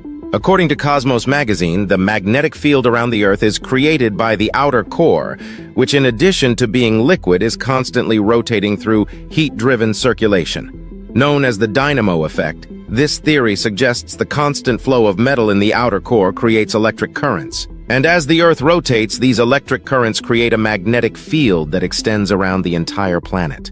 If the magnetic field around the planet disappears, not only will birds be unable to migrate and compasses will cease to point north, but all life on Earth will suddenly become more exposed to solar winds. While this doesn't mean the end of all life on the planet, it does mean much higher exposure to radiation, which can be dangerous to humans, but some animals withstand radiation better than others. Without a magnetic field, technical glitches will also become commonplace, since solar particles can cause interferences with high-frequency radio waves, according to Live Science. The Earth's magnetic field is absolutely vital towards protecting the planet's atmosphere, but don't worry. While movies like The Core make it seem like the second the magnetic field falters that laser-like sun rays will burn the Golden Gate Bridge into two, the real effect wouldn't be as dramatic. Although, if there happens to be a particularly bad solar flare, who knows? Stopping the motion of the plates. Another effect of the Earth's core cooling down would be that the tectonic plates would cease moving. If the core cooled down, it would in turn cool down the mantle upon which the tectonic plates travel. But it isn't just the liquid mantle that moves the plates around. The heat from the core itself is also thought to move the Earth's plates. UChicago News writes that scientists once believed that the Earth's plates moved because of the negative buoyancy created as they cool.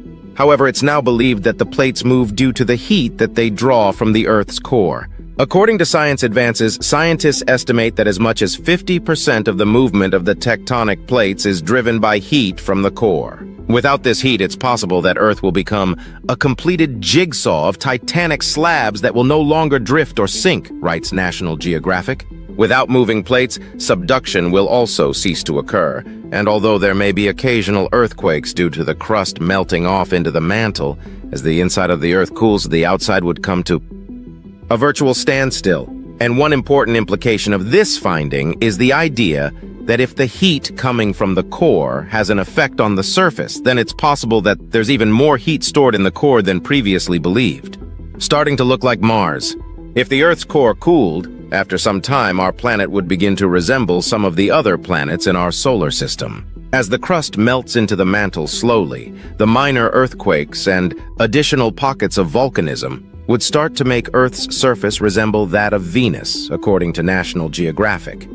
As everything slowly comes to a grinding halt and the lack of a magnetic field causes solar winds to irradiate and microwave the planet, the surface of the planet would start to resemble Mercury. But according to space, it's more likely that the planet would end up looking like Mars, which itself once had shifting tectonic plates that were likely similar to the ones on Earth now. Because Mars never had its own magnetic field, or if it did, it faded out extremely early. Its outer layer was always vulnerable to solar winds. And as the planet cooled, its plates also became stationary, resulting in the planet's stagnant and rocky surface. However, the planet may not actually be as motionless as initially thought. According to Science Daily, in 2012, scientists discovered that there are likely active faults on Mars, but it's unclear if they are actually active more than once every million years. And while some scientists believe that the movement could come from magma or water underneath the surface, others think that it's due to the planet's ongoing cooling and contraction. How long till the Earth's core cools? Ultimately, nothing lasts forever, and the Earth's core is included in that. And ever since the core formed between 500 million and 1.5 billion years ago, it's been steadily cooling, even if it's at an infinitesimally slow rate. According to Interesting Engineering, since most of the heat at the Earth's core is released through radioactive decay, the core will likely stay warm for longer than if most of the heat was primordial, meaning residual heat from the formation of Earth. But even with all of these heat sources fading, it's still going to be a very long time before the Earth's core cools down naturally, with estimates ranging from tens of billions of years to upwards to 90 billion years from now. Luckily, since the sun's likely going to burn out in around 5 billion years, according to space, the Earth won't even be around to see its core fade away. Could we heat the Earth's core back up? If the core suddenly cooled down, would it even be possible for humans to do anything about it? The movie The Core makes it seem doable, but in reality, traveling to the Earth's core is insanely difficult. From the surface of the Earth to the center is a distance of about 4,000 miles. And according to Scientific American, the deepest hole ever dug by humans only goes down about 7.5 miles. Known as the Kola Super Deep Borehole, the hole took almost 20 years to dig and was meant to go as deep as possible, which the scientists estimated would be about 9 miles. But after the team encountered rocks at 356 degrees Fahrenheit, they were unable to go any further since this was almost twice as hot as they'd predicted. But even if the core suddenly cooled down to the point of being able to travel through it, temperature isn't the only thing keeping humans away from the center of the Earth. Spring writes that the pressure at the center of the Earth measures at around 364 GPa, gigapascals. In comparison, atmospheric pressure on the Earth's surface is around 101325 PA, Pascal. This means that the pressure at the Earth's core is almost 3.5 million times higher than surface pressure. Even the pressure at the bottom of the ocean is only 1,000 times higher than surface pressure, so going to the center of the Earth would really be one high-pressure situation. What else could happen to the Earth's core? Although it's unlikely that the Earth's core is going to cool down anytime soon, that doesn't mean that it'll quietly keep chugging along until it's time to fade away. Over the years, scientists have actually discovered that the core may be leaking into the mantle, and it may have been leaking for billions of years, while the inner core is estimated to be at most 1.5 billion years old, since it's estimated that the magnetic field already existed 3 billion years ago. According to Science Focus, it's likely that there was some semblance of the outer core already at play. And in 2019, scientists started to realize that the core may have been interacting with the mantle earlier than once assumed and leaking tungsten isotopes into the mantle, reports EOS. And in 2020, Science Alert writes that scientists also discovered that the core might also be leaking iron into the mantle. However, no one really knows what such a leak means or how long it's been occurring for. All anyone knows is that a leak from the core to the mantle under high temperature and pressure is possible, and it could explain why mantle rocks hold so much more iron than meteorites. But whether or not this leak will have any negative effects in the future is unknown, and if the leak got bigger, humans probably wouldn't be able to do much about it. Thanks for watching. To stay updated on the latest discoveries, make sure to subscribe to my channel and turn on notifications.